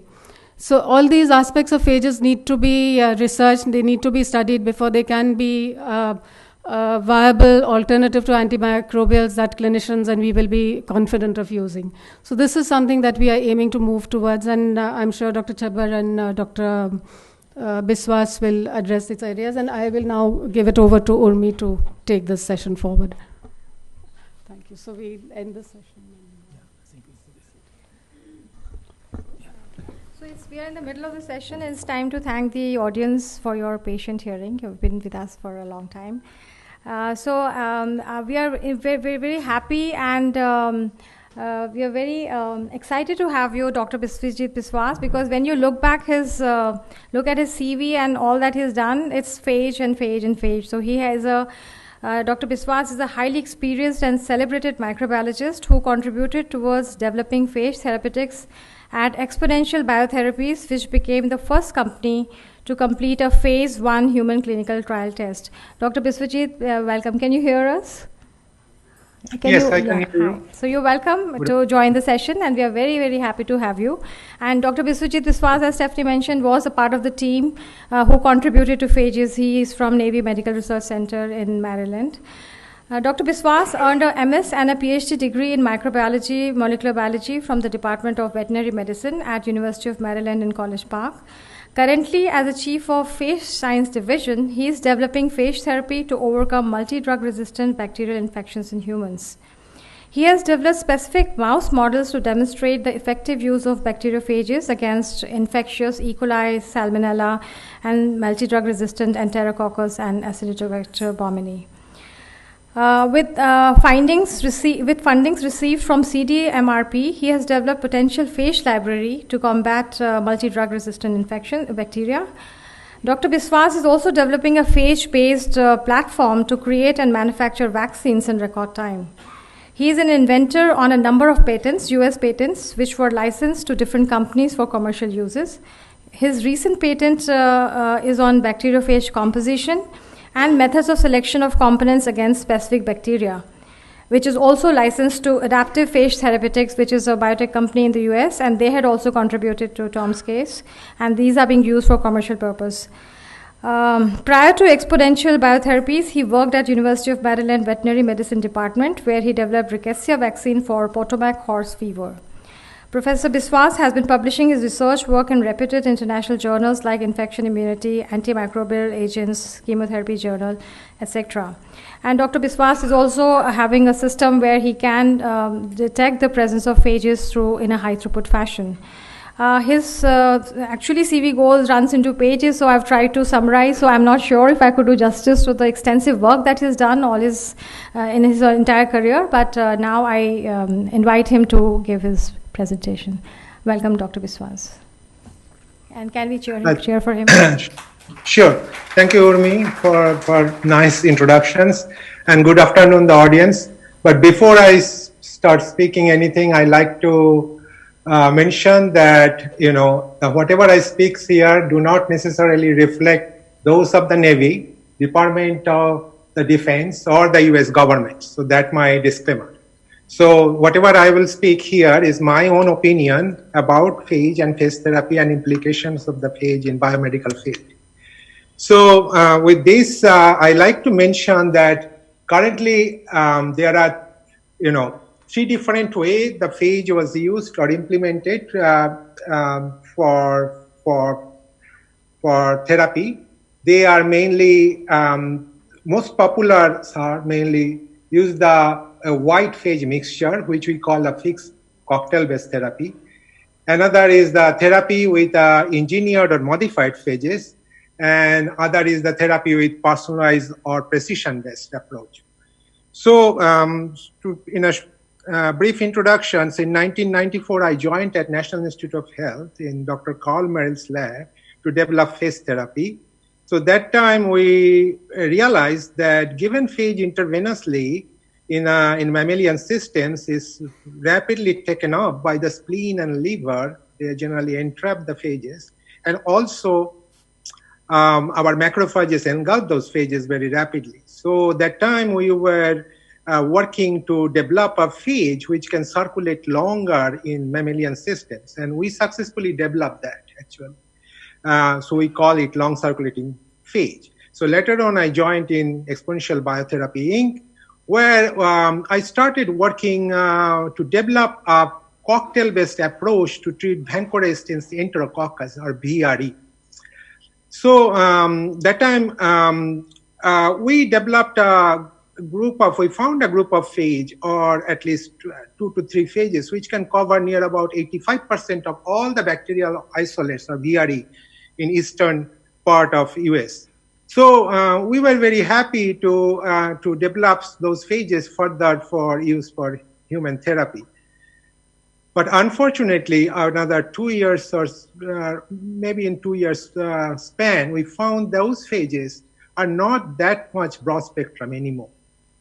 We realized pretty soon, actually, I realized pretty soon that the environment, the phage and bacteria is interacting in a very rapid phase, and the phage resistance appears.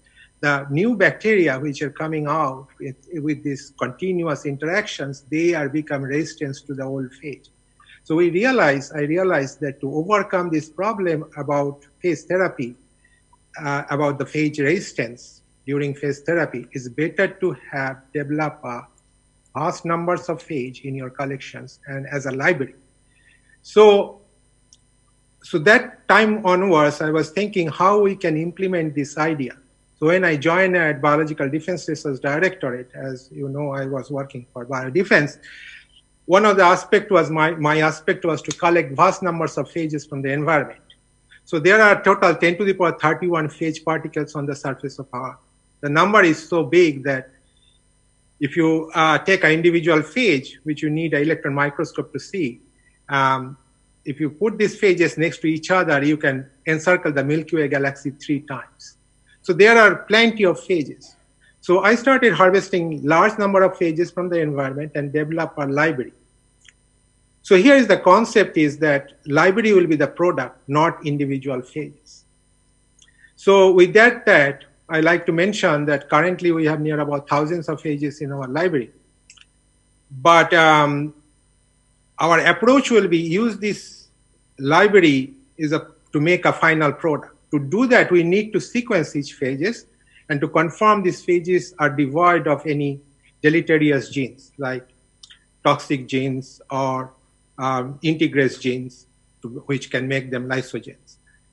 So on this idea, there is another aspect, how you can quickly find out which phage is going to work against which particular bacterial isolate or clinical isolate. So for that, in Biological Defense Research Directorate, we developed rapid screening systems using OmniLog-based systems, where a dye, specifically called tetrazolium dye, is added with the media, and as bacteria respire, it starts changing the color of the dye. And if phage presence there, it can stop the growth of the bacteria, and you see the color doesn't change. So measuring the color intensity, you can tell how quickly the bacteria is growing in presence of phage. And you can do this experiment in a 96-well plate, and in that machine, a camera takes picture every 15 minutes. So it's generate a graph as the phage bacteria is interacting. So using these systems, we can also monitor that how quickly the phage resistance are appearing in this particular environment where phage or bacteria is continuously interacting. So using these systems, we are able to identify rapidly 4 different phages for Dr. Patterson's case, which was, and also we later on identify the resistance against these particular 4 phages. Actually, resistance appear in Dr. Patterson's case. And we then found another new phage, and that phage and this one of his previous phage, whatever is used for his therapy, is combinedly we tested on this Biolog system to prove that those 2 phages can completely annihilate the bacterial resistance. So later on, I'll also use these systems to develop or monitor the phage bacterial interactions in presence of antibiotics. So one thing is very interesting that we can use phage along with antibiotics, and not all the time, but many cases the phage and antibiotics works very synergistically. The way it works, because phage sometimes use, like I give you an example, phage used for Acinetobacter baumannii, a phage can use capsular structures or capsular receptor on the capsule to infect the bacteria. So phage kills all the capsulated bacteria. So uncapsulated bacteria just remain there because phage cannot kill them because the receptor is gone. But those uncapsulated bacteria is now sensitive to antibiotics. So there are many of such type of examples. So many cases, phage and antibiotic can work very nicely together. And also I like to mention one major point, the phage can also act as a very good adjuvant. So phage can activate our immune systems very rapidly. It can activate both innate and adaptive response. So during phage therapy, phage lyses the bacteria, and phage and bacteria moiety or debris make a complex that can be engulfed by our immune systems and produce strong immunogenic response, not only against phage, but also the bacterial surface antigen. I'm mentioning it because I also work to develop phage vaccines, and I know how good the phage are, and phage can be act as an adjuvant, basically to provoke the immune response. It can provoke both cell-mediated and humoral response in human. So right now, if you look at all these phage therapy cases, they use phage many days. And many cases, you see the phage specific antibodies develop in the system, but still doctors are still treating the patient with phage. Many cases, this phage activated the immune response, and that's the reason it works so well sometimes. To summarize my talk, I like to mention that I believe this because I developed a specific cancer vaccine using phage, and that vaccine, phage vaccine, is in phase 2 clinical trial in US right now. So my point is that phage can be used in many different ways, and whatever way we use it for therapeutic purposes, it also helps us to develop or provoke the immune response to overcome the infections. In this regard, I also like to mention that phage is very good to use as a diagnostic purposes. So we are also working on that, and phage can be used very effectively to diagnose bacteria. Not only we can tell using phage, the phage bacteria is live or dead. So using the phage, we can differentiate the live and dead bacteria. And sometimes we can also use phage to find out that your antibiotic is working or not against the specific bacteria. But those are different story. So in nutshell, I like to mention that there's a great opportunity to use this large or vast number of phages on the surface of Earth. And in my opinion, that is right now, I feel that probably the precision-based therapy approach will be much better, and it's easy to do because sequencing is cheap right now, and there is plenty of phage on the surface of Earth. And I think India has a great opportunity for this in this aspect to harvest natural phages, because river Ganges and Jamuna are filled with millions of these phages. And that's in a nutshell my speech. Thank you, Dr. Biswas, very much indeed. So you're with us for some more time because we have one more talk and then we want to hold the question and answer session after that. So you're staying with us? Or you want to... Dr. Biswas, can you hear me? Yes, I can hear you. Yes. So do you want to take questions now or can you wait for the... Yes, I can take questions. Before I complete, I like to mention, because one thing I hear, and I have a questions also, how this phage therapy was implemented for these prostate infections? So Pranav, you want to take this question? Can somebody pass mic to Pranav, please? He wants to know how were you administered probably? Yeah, implemented or administered.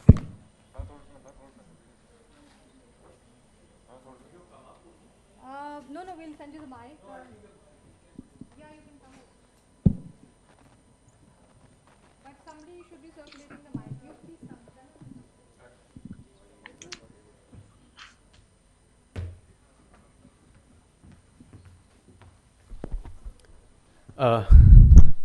Hi, Dr. Biswas. Hi, Pranav. So for my prostatitis condition, the phages were administered in 3 ways. There was a oral administration, there was a rectal phage suppository, and urethral instillation of liquid phage. So those were the 3 administration techniques that we used. Okay, thank you very much. That was I was interested to hear. Sure. Okay, so Dr. Biswas, please stay with us. And now, because Professor Chibber is with us, and sir, our apologies for the delay. Professor Chibber has come from Chandigarh and just for this talk, so we are very grateful to you for coming. May I please introduce you all to Professor Chibber, who is, I may say, in India, who has done extensive phage research. He's the president of Society for Bacteriophage Research in India, and the extensive work done by him is evident from his CV. and we all look up to him for his phage and endolysin research, related research. So Professor Sanjay Chibbar is a professor at the Department of Microbiology in Punjab University, Chandigarh, and has 41 years of experience of teaching and research. He obtained his PhD in microbiology from the same department and thereafter received European Community's Postdoctoral Fellowship Award by DST to work at the University of Nottingham. He has guided more than 50 master's students' thesis and 30 Indian and international students for PhD degree. And he has published more than 245 research papers in reputed national and international journals. His group is engaged in several alternate strategies, including phage therapy, anti-quorum sensing therapy, nanoparticles, and phage-derived lysins for treating drug-resistant bacteria. So he has been trying several approaches with the same aim of treating drug-resistant bacteria. And currently he's also studying CRISPR-Cas-mediated phage resistance in bacteria again. So he has... he is a member of, life member of Association of Microbiologists of India and Indian Association of Biomedical Scientists. And recently in 2019 January, he was given the Lifetime of Achievement Award for the same. And his team has successfully treated multi-drug resistant bacterial infections in diabetic mouse models, for which he got a lot of press coverage. And 2 patents have been granted to him and 2 have been submitted, which are in their final stages, which are evaluation of different, so he's working on delivery strategies for phages and phage enzymes, evaluation of different delivery strategies, including lipoidal system for therapeutic application of Klebsiella pneumoniae, phages in burn wound model. And these are the 2 things he's got patent already, and he has applied for method for bacterial cell lysis, which enables a faster bacteriophage DNA isolation, which is very important for characterizing the phages. And also he's applied a patent for pro-wound healing and anti-infective membranes for treating burn wound infection. So, you know, this burn wound infections are the cases where you can give topical application of phages, and there where I think this would be might have less regulatory hurdles to get started. So with no more, I would like to now invite Professor Chibbar on the stage and kindly come and present. Can I ask you to please welcome Professor Chibbar?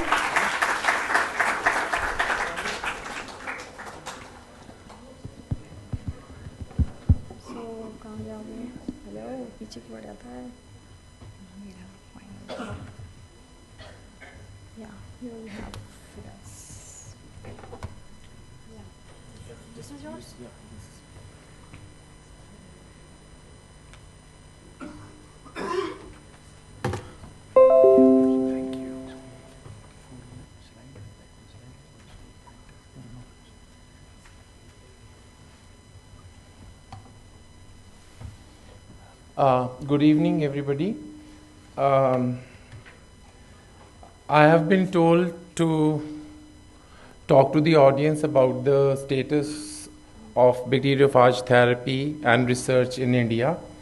However, many of the things have already been said by the previous speakers, and therefore I would like to highlight some of the observations which have been made over the years in my laboratory.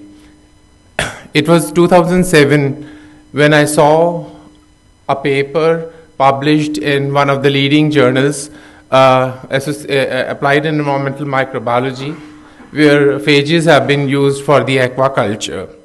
And that time I thought that why can't we use it for the human beings also? And therefore we worked on this over the years, and whatsoever I'm going to discuss today is the work of my MSc and PhD students over the years. I am sure that you all are aware of the antimicrobial resistance, and this is a growing phenomenon, and therefore this has made all the scientists all over the world to look for the alternate strategies. And there are many alternate strategies which are being explored at the moment, and bacteriophage therapy is one such alternate strategy. But at the same time, I would like to say this also, that this is not that these alternate strategies are going to replace the antibiotics, but these will be used in conjunction. And this is our own experience, that when we use bacteriophages along with the antibiotics to treat the drug-resistant infection in the animal models, we find synergistic effect with many of the antibiotics. And therefore, these antibiotics are going to stay. These antibiotics are not going to be replaced by these alternate strategies which we are looking into. And this is the one point which I would like to say. And the second is, coming to the bacteriophages, they are very safe. In fact, if many of us who might not be knowing, we talk about the viral infections. So these are the viruses which can infect the human system. Similarly, bacteriophages are the viruses which can infect the bacteria only. And therefore, over the years, we have been inhaling, consuming these bacteriophages, and they do not produce any ill effect on the human system. And therefore, this is a very safe technology which can be used in the coming years. Many of the things we have worked in our laboratory, and I would like to talk about the research now. One thing more I would like to tell you. All the presentations, the previous presentations where the personal experience have been shared with you were regarding the gram-negative organisms. But I would like to say that this therapy is equally effective against the gram-positives, and especially in my lab, we are concentrating on the methicillin-resistant Staphylococcus aureus, which is a pathogen, a nosocomial pathogen, and which is very much prevalent in the hospital environment, and it infects the burn wound patients and the other burns, and therefore this is drug resistant and this needs help, and this therapy works very well as far as the Staphylococcus aureus MRSA is concerned. Now, if we look at the whole strategy, previous speakers have talked about isolating it from the sewage. Yes, isolating it from the sewage is easier, but then the characterization is very, very important. And this is a tedious job. The characterization has to be made, the host susceptibility has to be tested before instituting it for phage therapy. Now again, bacteriophages are of two types, we all know. One are the temperate phages or the lysogenic phages, and the other are the lytic phages. So when we talk about the bacteriophage therapy, we talk about the lytic phages and not the temperate or the lysogenic phages. So this is very, very important. And now here I show you that we can use the phages as such, and in my laboratory we have used the monophage therapy, we have used the cocktail phage therapy, and these have given us very good results. And I tell you one very important point over here.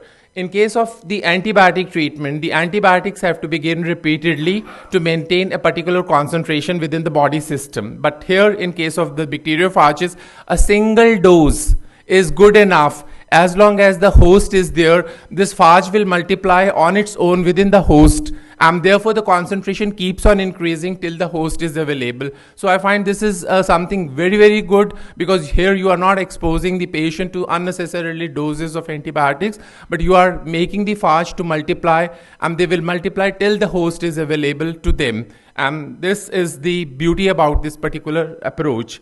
Another point I would like to say is this of the anti-biofilm agent.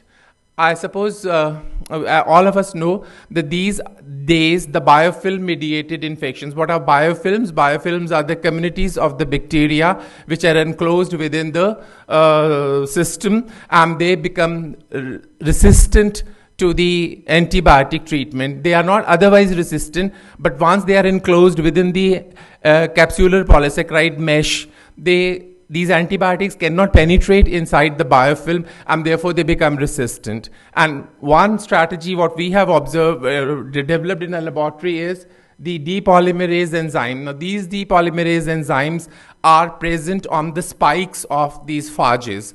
If you have this depolymerase enzyme dissolves the capsular polysaccharide, making a path for the antibiotic, and this is through these through this path, the antibiotics, they enter into the system and they kill the bacteria. Otherwise, if you look at, you need 1,000 times more concentration to kill biofilm enclosed bacteria vis-a-vis the free or the planktonic bacteria.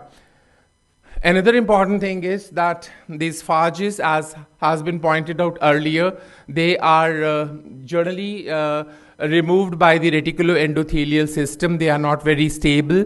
Another important thing is that once we are using phages are proteins, and therefore they tend to be immunogenic, and therefore the antibody response also develops. And the third point is that generally the phages will be effective against the extracellular bacteria, but here intracellular bacteria will be protected, and I'm talking about the MRSA, which is an intracellular bacterium. And once we have used this lipoidal system where we incorporate the phages, encapsulate the phages into the liposomes, and when we use these liposome enclosed phages as therapeutic agents, they give us much better results vis-a-vis the free phages. And therefore I can say that this is one approach which is very good. Another is, nowadays people are talking about the endolysins. Now these are basically the proteins which are produced by the phages, and some people call it proteins, some people call it endolysins, some people call it endolysins only. Enzybiotics are the enzymes. These endolysins are very, very effective, and we have developed a treatment strategy based on the endolysins to treat the Streptococcus pneumoniae infection, for which the patent has been applied, and I'm going to talk about this now. This is the slide. CPL1 is an endolysin which is produced by Streptococcus pneumoniae, and the reports say that this is very, very effective as far as the in vitro and in vivo model studies are concerned. But this endolysin is not very stable when injected into the system. The half-life is only 20 minutes.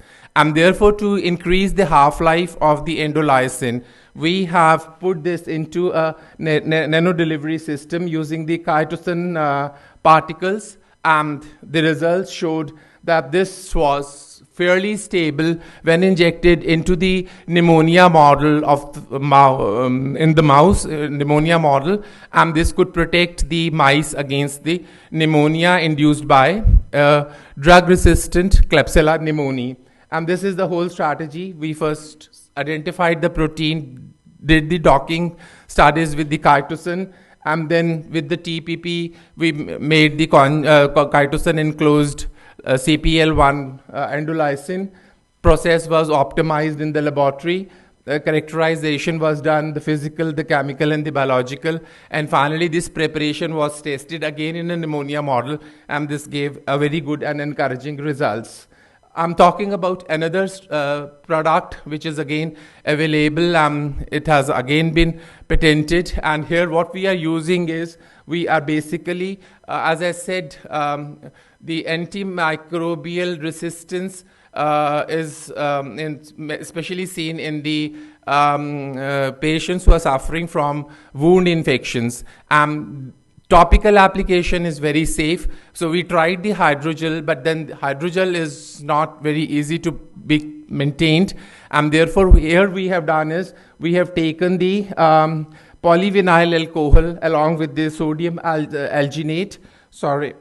Polyvinyl alcohol along with sodium hydrogenate alginate, and we took the basically the gauze on which we made this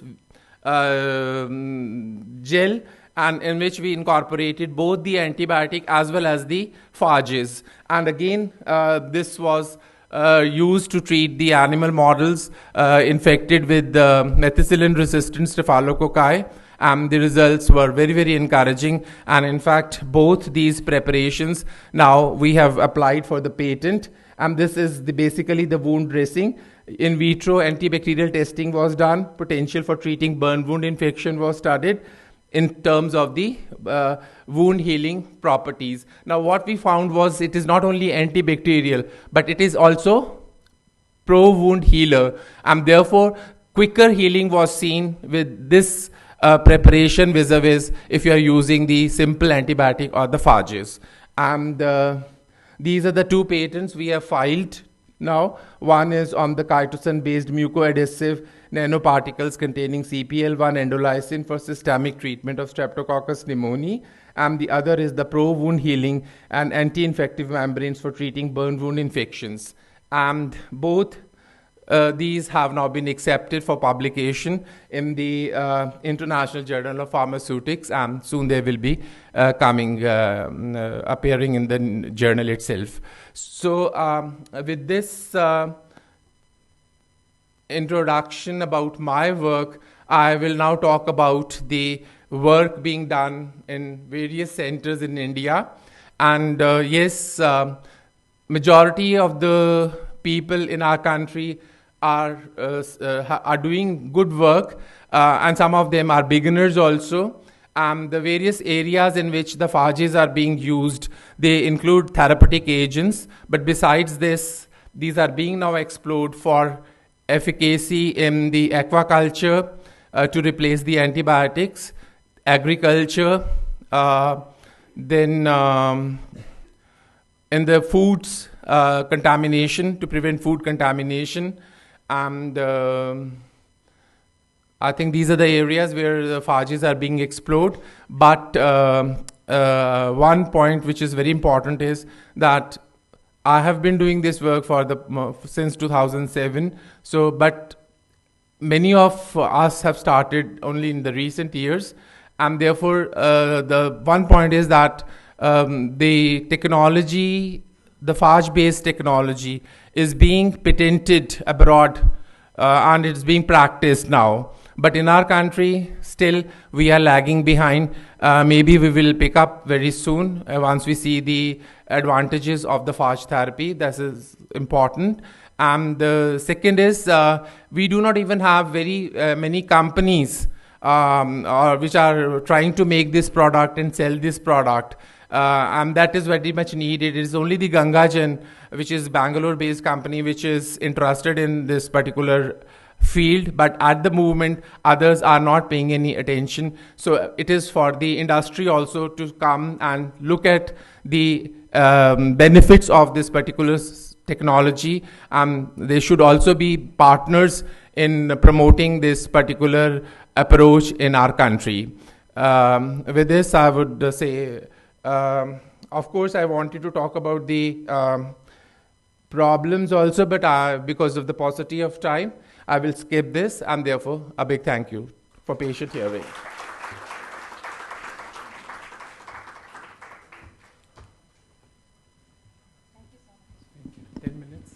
Thank you so much. I think we have very patient listening from all the audience. So now is the time for any questions. So maybe you can start with Professor Chibber since he's here. So are there any questions for him?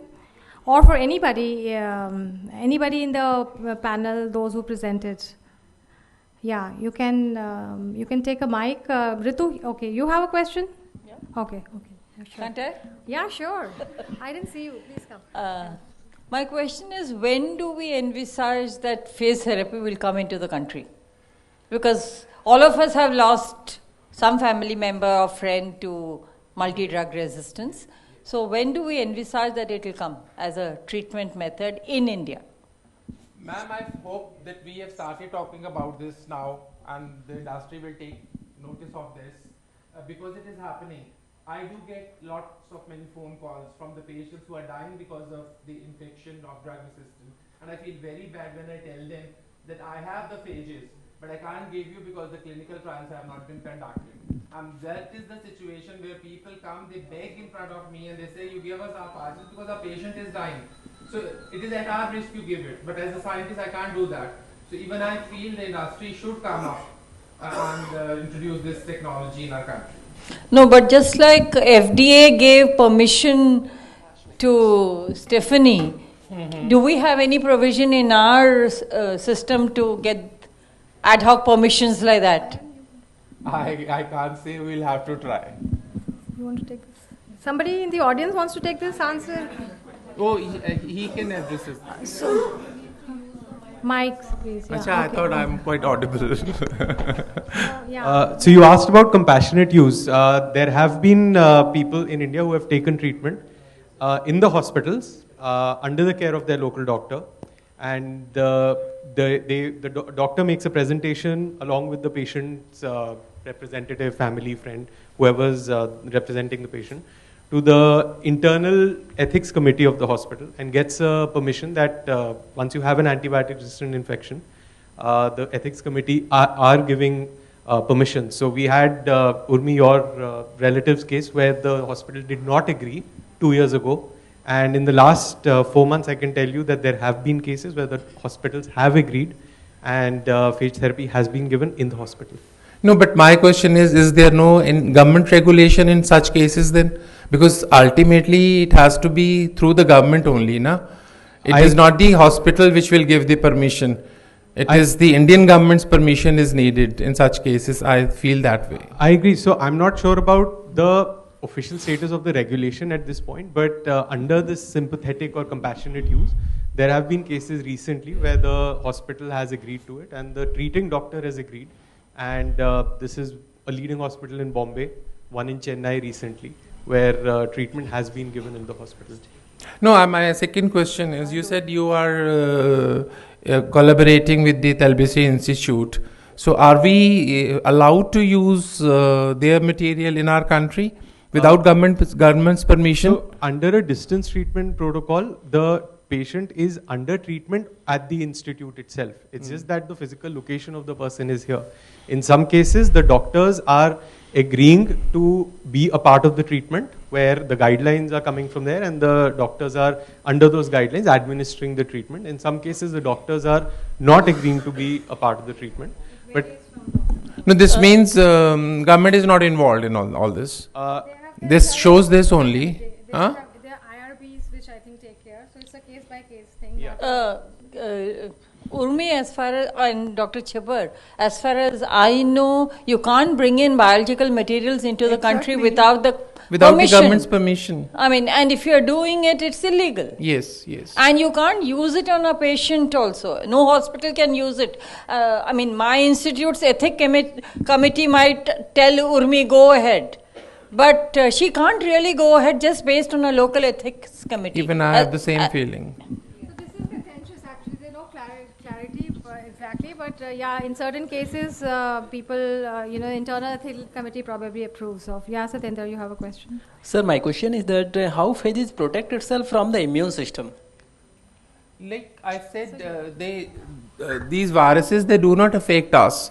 So as far as immune system is concerned, it is not being affected by the viruses as such. But some people report there is a higher production of the antibodies or things like this. Exact mechanism I don't know, but as far as adverse effects are concerned, there are no adverse effects. Only positive effects are being reported. Sir, when viruses are there inside the blood circulation, they will alleviate the immune system. And within 4 or 5 days, immune system will clear all the viruses which are very in there in the blood circulation. Yeah, but these viruses are the bacterial viruses, not the human viruses. Number one. Number two, as you said, yeah, these will be cleared by the immune cells of the system. Yes, that is true. That is for any foreign protein which will be cleared by the immune system. Immune cells. So in that case, sir, if some bacteria are still there, our immune system will clear the bacteriophages.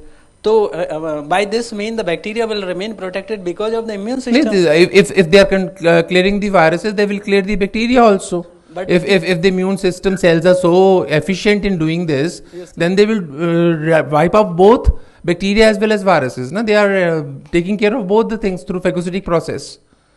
Can I answer that question? This is Bishwajit. Yes. Can I try to attempt this question answer? Yeah. Yes, sure. Yes, sir. Sure, sir. Yeah, sure. Yes, you are right. The phage is a proteinaceous particle, and given to our systems, phage also acts as a very good adjuvant. So it provokes the immune response. It's work like a hapten. So the point is that although it's provoked the antibody response, so the antibody can clear the phage from our systems.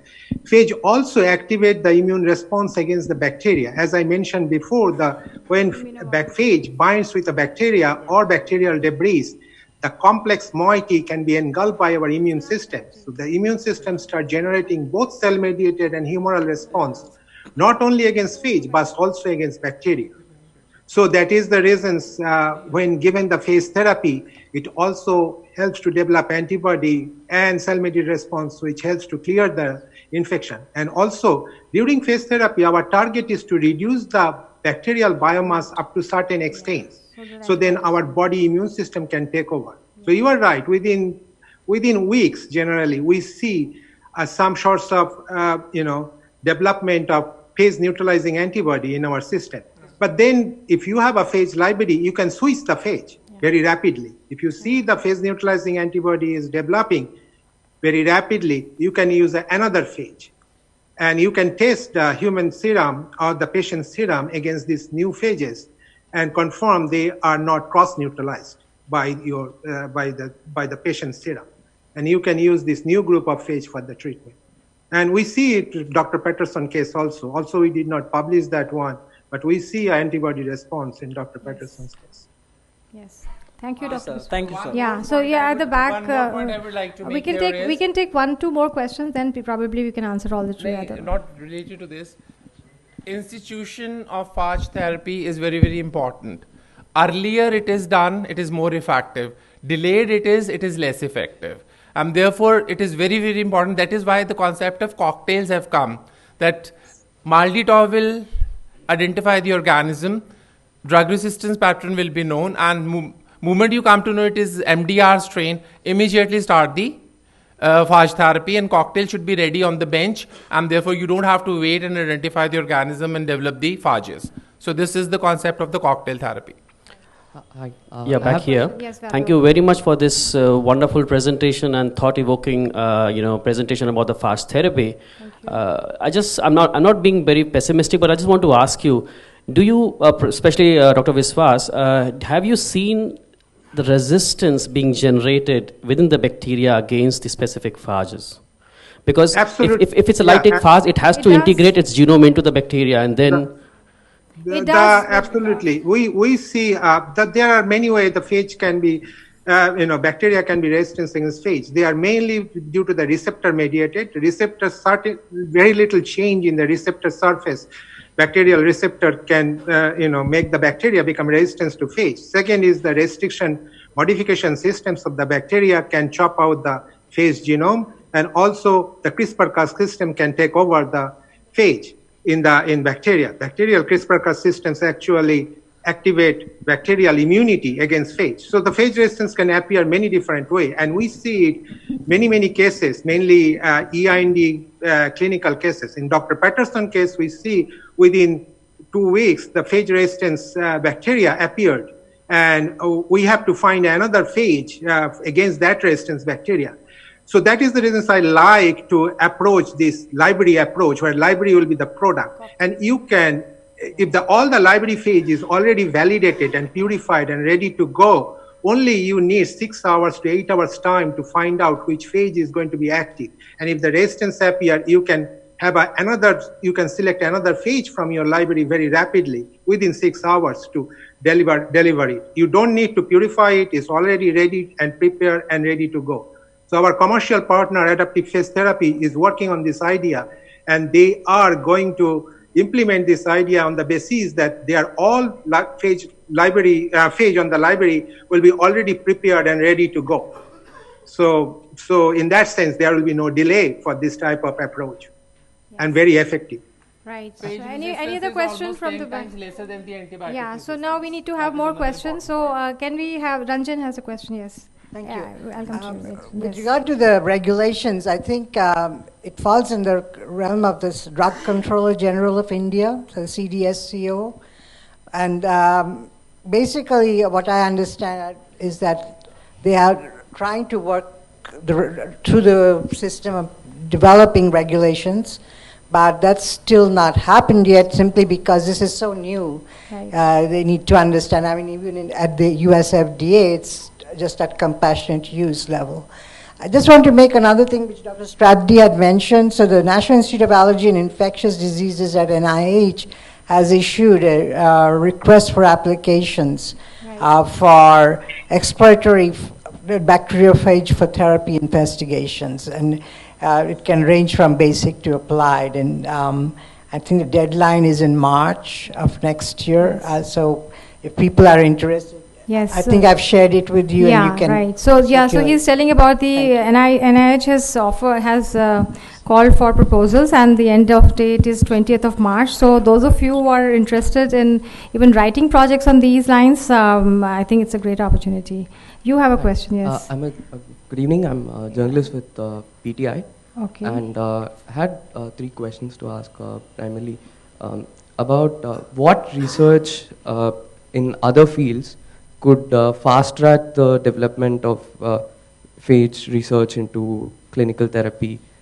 You mentioned high throughput screening as one of the techniques that could aid this. Are there any other research fields which could fast track developments here? Is this a question to me? Okay. Or anybody else wants to take this question? Again, Dr. Biswas.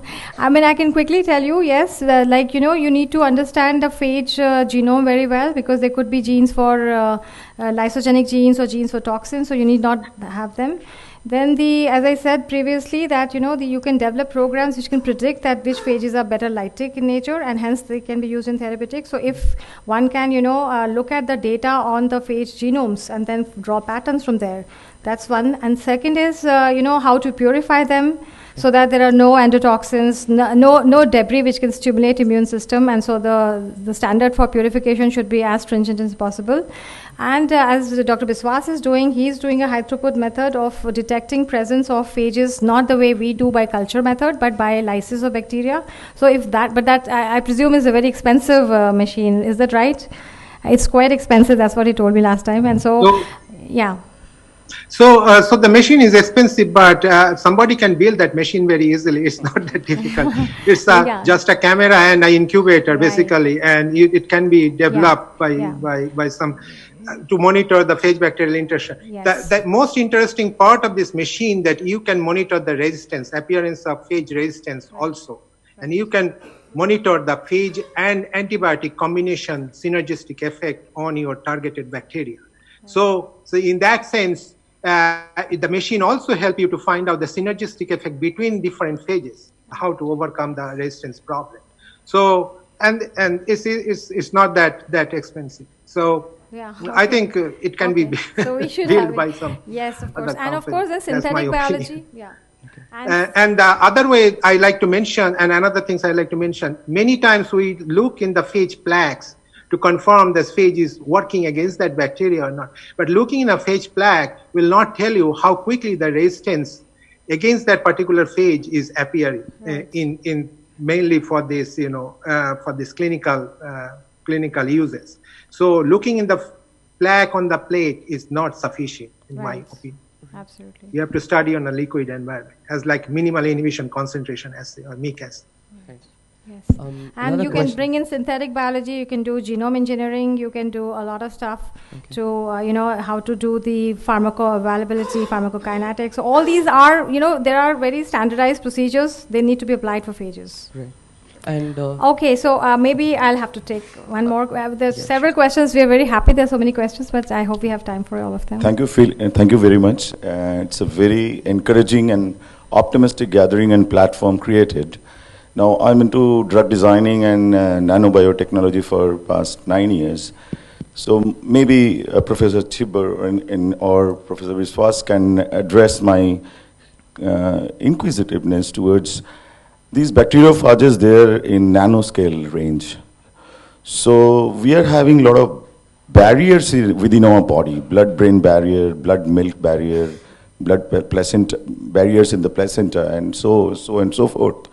So what is your take, those who are already into it, that sometimes we would like to the bacteriophage to pass through the barrier sometimes we won't like to pass through. So what is your take on this particular issue? Because we know that, some biological structures or bioorganic structures, about 500 daltons, above 500 daltons, they don't cross the barrier, and below it we expect. And that's why, we sometimes conjugate nanoparticles with prospective drugs, which are otherwise failure to pass through. So sometimes, two questions are there. We want to pass through sometimes we may not like to. So maybe, thank you. So yeah, here Steffanie wants to. I'll defer to you too, but I can just say that in the cases that our center has treated after Tom, we have seen a couple of cases where, because we're injecting the phage at 10 to the 9 PFU per mil, that's 1 billion phages per dose. It can cross the blood-brain barrier. We've seen that with a case of Acinetobacter baumannii that was published, again with the Navy's help. We also saw a case where we injected phage into a cystic fibrosis patient who had Buccal cepacia, and it was able to penetrate her lung, even at a microdose when it wasn't purified. So we think that intravenous phage administration is very powerful, but this requires that you have, facilities to purify the phage to remove the endotoxin down to a suitable level, or else you could, cause endotoxic shock. And so this is something that, in the Republic of Georgia and Poland, they're working to develop that capacity. And so, but that's very promising, that because even though we don't understand how the phage get where they go, they know. They're ahead of us. Dr. Chipper, did you want to comment? Yeah, I'm trying to answer this question. Basically, the phage therapy.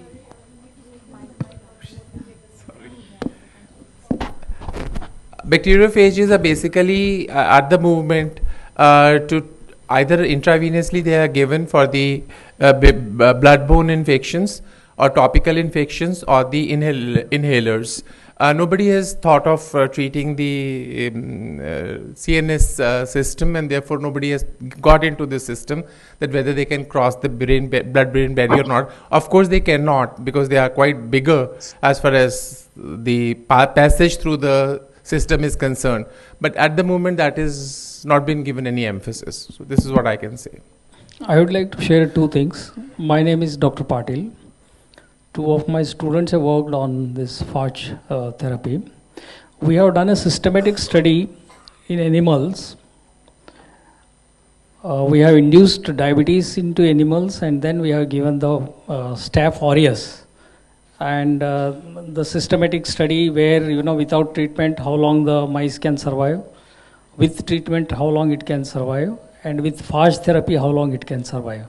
Then we have done, obviously, with treatment and with phage therapy, the mice survived, and the one which was not given any treatment, the mice died. So now the thing is, what these phages are doing to the host system.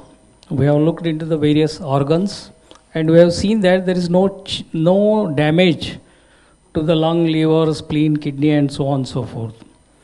That was one aspect. The second aspect was, we have looked for the presence of antibodies, whether there are antibodies, as Dr. Bishwas was mentioning and others were telling. There is a little increase in the antibody level, but not as sharp as any bacterial infection or so forth. And this increase in antibody remained for a while, and subsequently it came down.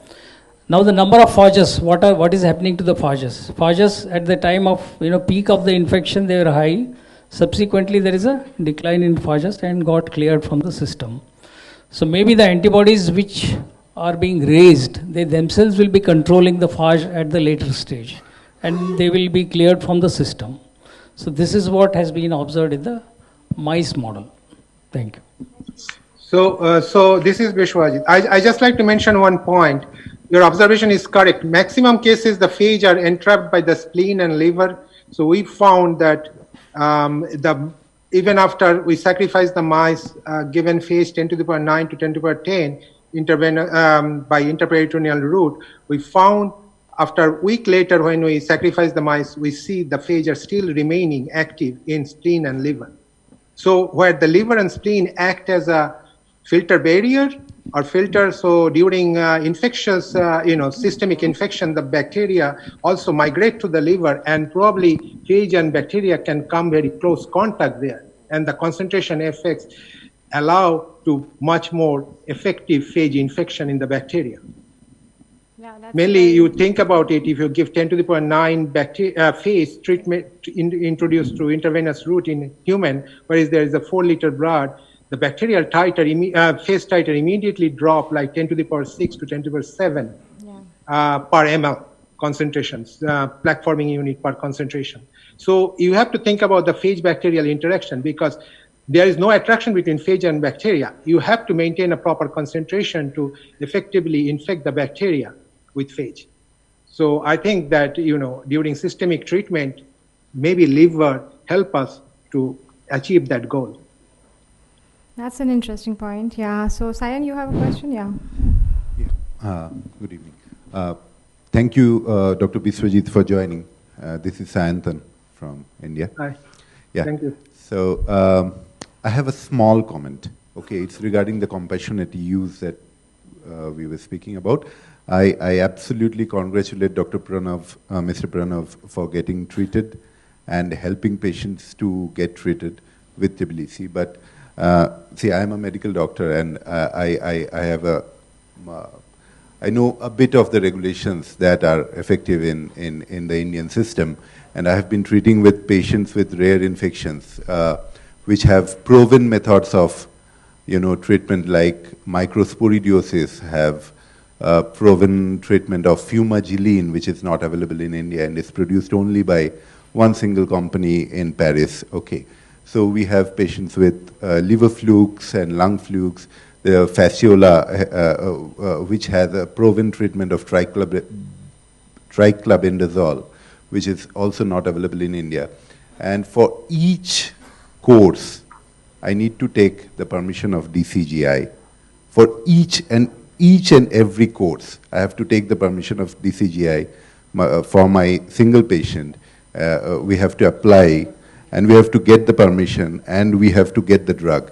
Okay, so I have a stock of triclabendazole pending in my own refrigerator, which was not used for a past patient. I can't use it on another patient with a proven fasciola without actually getting a specific DCGI. And the internal institutional ethical committee has got no role, nothing, no validated legal role in permitting one patient. But I am absolutely optimistic about bacteriophage therapy. This is not a negative point that I want to make.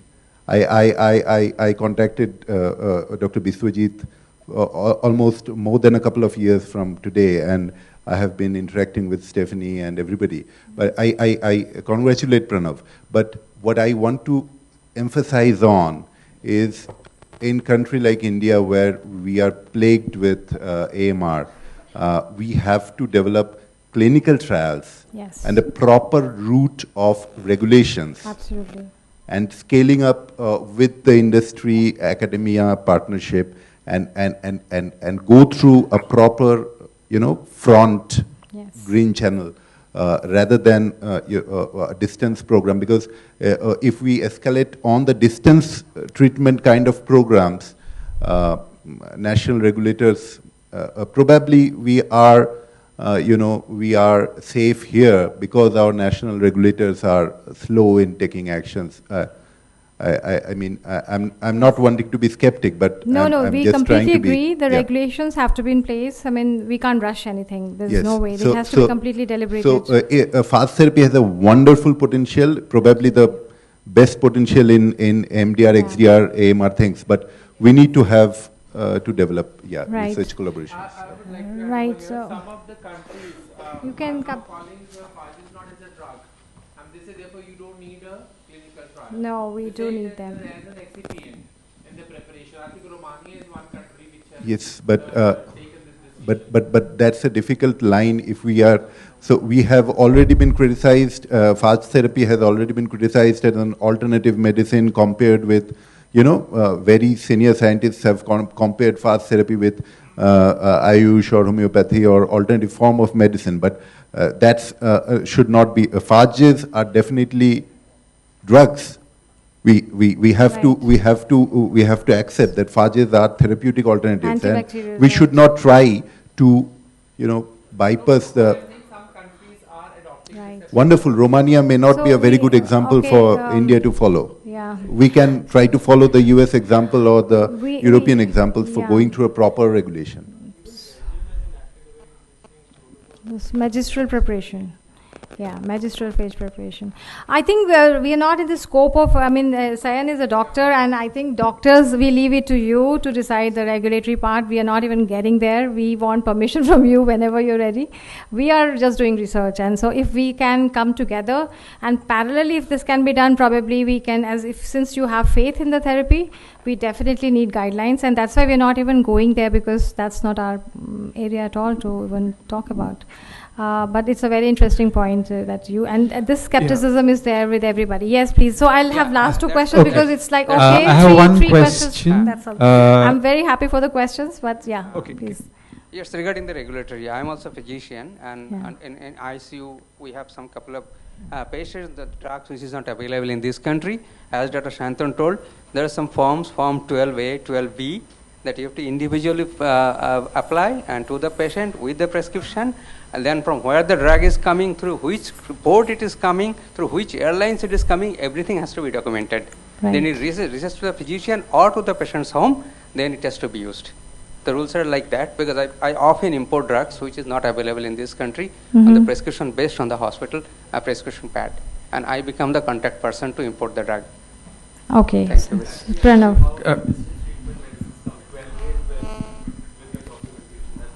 Okay, so this is right. So I have one question pertaining. Who's that? Okay, we can have maximum two questions now. Okay. Yeah. One is, what are the comparative costs of phage therapy currently compared to the antibiotics? We know antibiotics are pretty much expensive, especially given that for endotoxin removal might result in a lowering of phage titers in a broth, and or their viability as well. So how do we overcome this these things, the endotoxin removal for So systemic applications? These are standard procedures, I think, there are kits available, and so it's not difficult to achieve. You can remove the endotoxins, but that's not the point. The point is that the phages, as of now, what we're discussing, are very personalized. So having a personalized phage bank for a patient, and if the resistance develops, then offer another set of phages. That's what I think exceeds the cost. And since it's not streamlined, so we don't know, but Pranav can tell that I think you have, okay, so please come this way. The cost and insurance. Making a new drug is almost 20 years from the bench to the market. True. It involves a lot of cost, a lot of effort, and a lot of time. True. Whereas phages, no, it is not that tedious, and you can have it. And bacteria are too smart to develop resistance toward the antibiotic, and that is one of the reason that the pharmaceutical companies today are not interested in going for the new antibiotics. Phages are pretty simpler to make, cheaper, and therefore this is one advantage over the antibiotics. Right. Okay, we end with the student. Okay. So Alok, you get the last word. Yeah.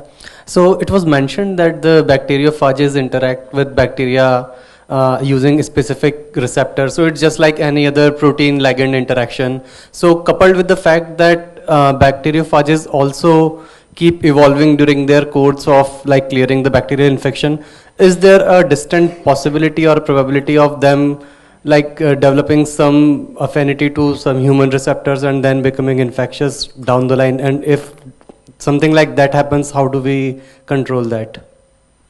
No, I don't think there is any chance of getting the receptors for the human system.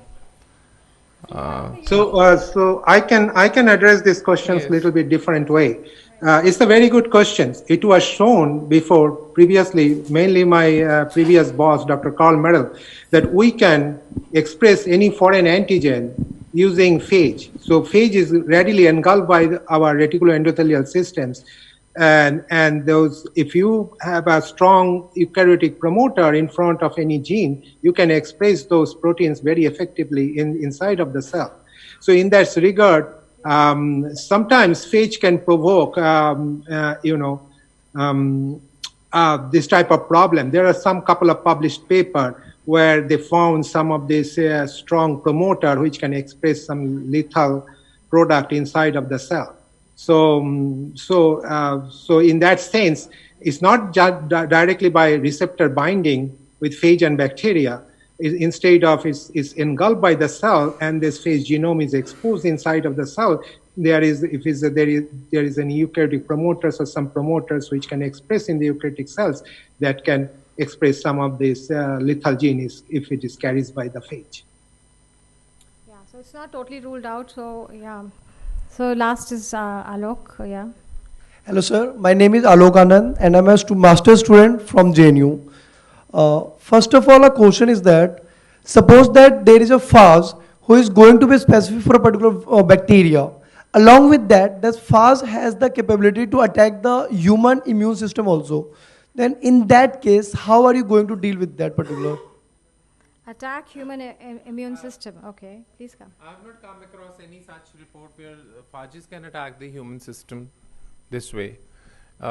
Maybe Dr. Biswas has more. What do you mean by attack? I mean, what kind of attack? Destroy, you mean immune cells? They destroy the immune cells? Yes, sir. Like particular, HIV virus attack the CD4 cells. Like that only, there is a virus that has the capability to attack the human immune system, and also it has the capability to attack the bacteria also. See, phages. Maybe Dr. Biswas. Yes, you can. So my point is that phage are mainly prokaryotic virus. They generally do not, attack our, T cells or anything like that, which are eukaryotic cells.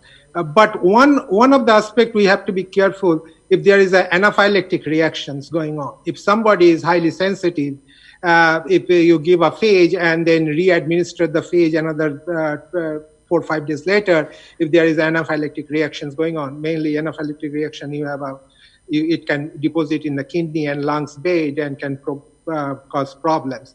But so far we did not see that at all. And we live, breathe, and eat in the phage world. So we are probably, our immune system is pretty accustomed with these phages and consider them very natural for us. So that's my answer for this. And one more last question. Sir, how do you determine the concentration to be administered to the patient? So far, we are limited by the toxins level in the phage up to these points in the phage preparations. Whatever I did in previously during Dr. Patterson case, we have a high titer phage, but 10 to the power 11 part PFU per ml concentrations. But there is a regulation from FDA that only you can administer 5 EU per kg body weight per hour. That is the maximum toxins or LPS, lipopolysaccharide, you can introduce in human systems. So on that basis, we calculate back, and we were safely administered near about 10 to the power phage, PFU phage per ml during Dr. Patterson case. We give this phage intravenously because that's in a safe limit. Can you repeat what was the titer? Okay, and the titer of the phage was 10 to the 9. Okay. And last one, please. Okay, then we are good. Then that's Okay, so I think we need to. Okay, sir, we have Professor. Oh my God! So we have Professor Brahmachari here with us, and he must raise this question because I have often discussed this therapy with him. And Dr. Biswas, he's been. I just want to thank Urmi for organizing this wonderful meeting. Oh, thank you. This is with OHSL and Kolenica. Also, Professor Steffanie. It was an amazing experience because the book is read by my wife. I haven't got a chance to read. So she was reading. Also, Arnav, I must congratulate you how an adverse condition could be converted into an entrepreneurship. I think you are a model example. Pranav. If you are to take the Steffanie, if you are to take the phage therapy forward, I'll suggest from the regulatory point of view, to take it as cases where it is really no other answer. No other option. Terminal So don't get into TB. Anything that kills you fast, especially originous infection in the hospital and all, and make this case to the regulatory authority by making this as a case. Okay, this is a last treatment. And number two, in that you can get it done. It's not at all difficult. Then it is personalized prescription. That has to be made understood. Then it is absolute regulatory. By Indian law, it is applicable and approved. If the product you can generate in India is wonderful. Even if you can't generate, as you said, you need those 12B, 12A, all those forms have to be filled. So therefore, it is actually practicable, possible. Thank you. Okay, thank you so much, sir. This is a very valid point. Yeah, so I think the last question of the day, though we have been saying, no, because it's fantastic to see the questions coming, but yeah. Thank you very much. Fantastic. I learned a lot. I'm Sonali, I'm a physician and I work in public health. I work in the area of quality and safety, so I'm going to take the conversation a little away from phages and talk about the patient experience. And Dr. Thomas, you mentioned the importance of touch. And I have a question for you. In the ICU where you were admitted, were your family members allowed to visit you anytime they wanted? In Germany, it was very restricted, and that was an awful experience. In the US, they were allowed all day, all night. And they were also allowed to participate in the rounds where doctors talked about my case. That made an enormous difference in, and I think Steph could actually she learned enough medicine that they said she became a doctor actually during that time practically. But I think that's incredibly important to allow patients in, to allow them, the caregivers, family. For me, there were so many friends and family that it became a bit overwhelming, and they actually had to create a program to restrict how many people could be in the room with me at any given time, 24 hours a day. And I think that was pivotal in my survival. Thanks to everyone. Thank you for this example. The reason I raise this point is because in India in private hospitals, as most people will know, ICU visitation is very restricted, even 10 minutes a day in some hospitals. I feel it is not an intensive care unit, it's an isolation care unit, versus in public hospitals because they need an extra pair of hands, so they will always have an attendant there. So there is no scientific justification for this variation in care in public versus private. And I think we need to begin a movement to enable open visitation in ICUs. I am recruiting any ICU leaders who would like to try open visitation. I'm looking for 5 ICUs in India who are willing to slowly, gradually increase their visitation hours and see what changes and adaptations they need to make the experience better for patients and families. So I'm Sonali. If anybody has any ideas and wants to join and contribute, I would love to hear from you. Thank you. Thank you, Sonali, for a very interesting, very different angle to this whole problem. So I think we come to the end of the session, and if we summarize, we don't have still a lot of clarity, but we see that enough interest has been created in the subject, and we are very thankful to Dr. Biswas, who was able to take all the questions so very well, and so it's and also Professor Chibber for being in the panel. And I think on the regulatory aspect, we are still not clear. The debate is on, and but the public probably will not know till we have some firm guidelines. But there is a confidence which is building, and in the last 2 years, if you do even the literature search, you will see the publications have tripled over these last 2-3 years. So it is certainly gaining traction. Now what we need is that all these stakeholders should sit together and find ways to see that what it takes for a phage from a lab to the hospital bed or wherever it is required. But I think we have been able to create enough interest and debate on this subject and create awareness amongst those people who might not have heard about it. And I think that purpose is served, and I can't thank you all enough for being here. Ma'am, I know Daman ma'am has come from taking practical examination. I mean, it's a lot of effort and coming from North Delhi. So I thank you, and so many of you have come. I might like to name them because like the Nibedita Rath has come from Bangalore, Dr. Kiran has come from IIT Bombay, Professor Chibur from Chandigarh, Professor Neelam has gone, but she has also come from Chandigarh, Professor Shripad has come from, he's driven from Agra, from Jalma Institute, and so many more from Delhi or outside. So it's a great, great effort, and we are so very thankful for your presence and for asking these excellent questions. The debate remains open-ended, but I think we have been able to reach, at least we have been able to accept it somewhere, and at least to understand what this therapy is all about and what will it require to be accepted as a regular therapy. And Dr. Biswas, thank you so much for being with us all through, and you've been fantastic. And I've been like, we had one phone conversation, but I'm so glad that you could make it and you were present all through. We are extremely grateful to you for your time and for giving such wonderful explanation to all the questions asked to you. Thank you. This is my pleasure. I really enjoyed the forum. Yeah, so yeah. And Professor Chibur, of course, thank you so much for taking so many questions and presenting your work. And with that, I call Kolinika to give the vote of thanks, please, on behalf of the OHSL. We had a long evening. Thank you so much. I hope we'll have funds next time to host dinner for you post the talk. But today, I'm afraid we'll have to leave like this. I think thanks has been very effectively the vote of thanks by Urmi.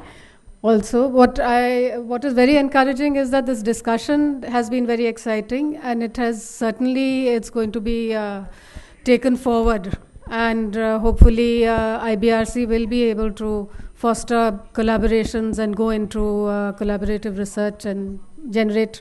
I mean, there's been many lines of inquiries from the audience here itself, and there's so much more that needs to be done. And the fact that there is confidence building that has happened is also evidence by the fact that the apex scientific and medical research bodies are now actively calling for proposals for funding.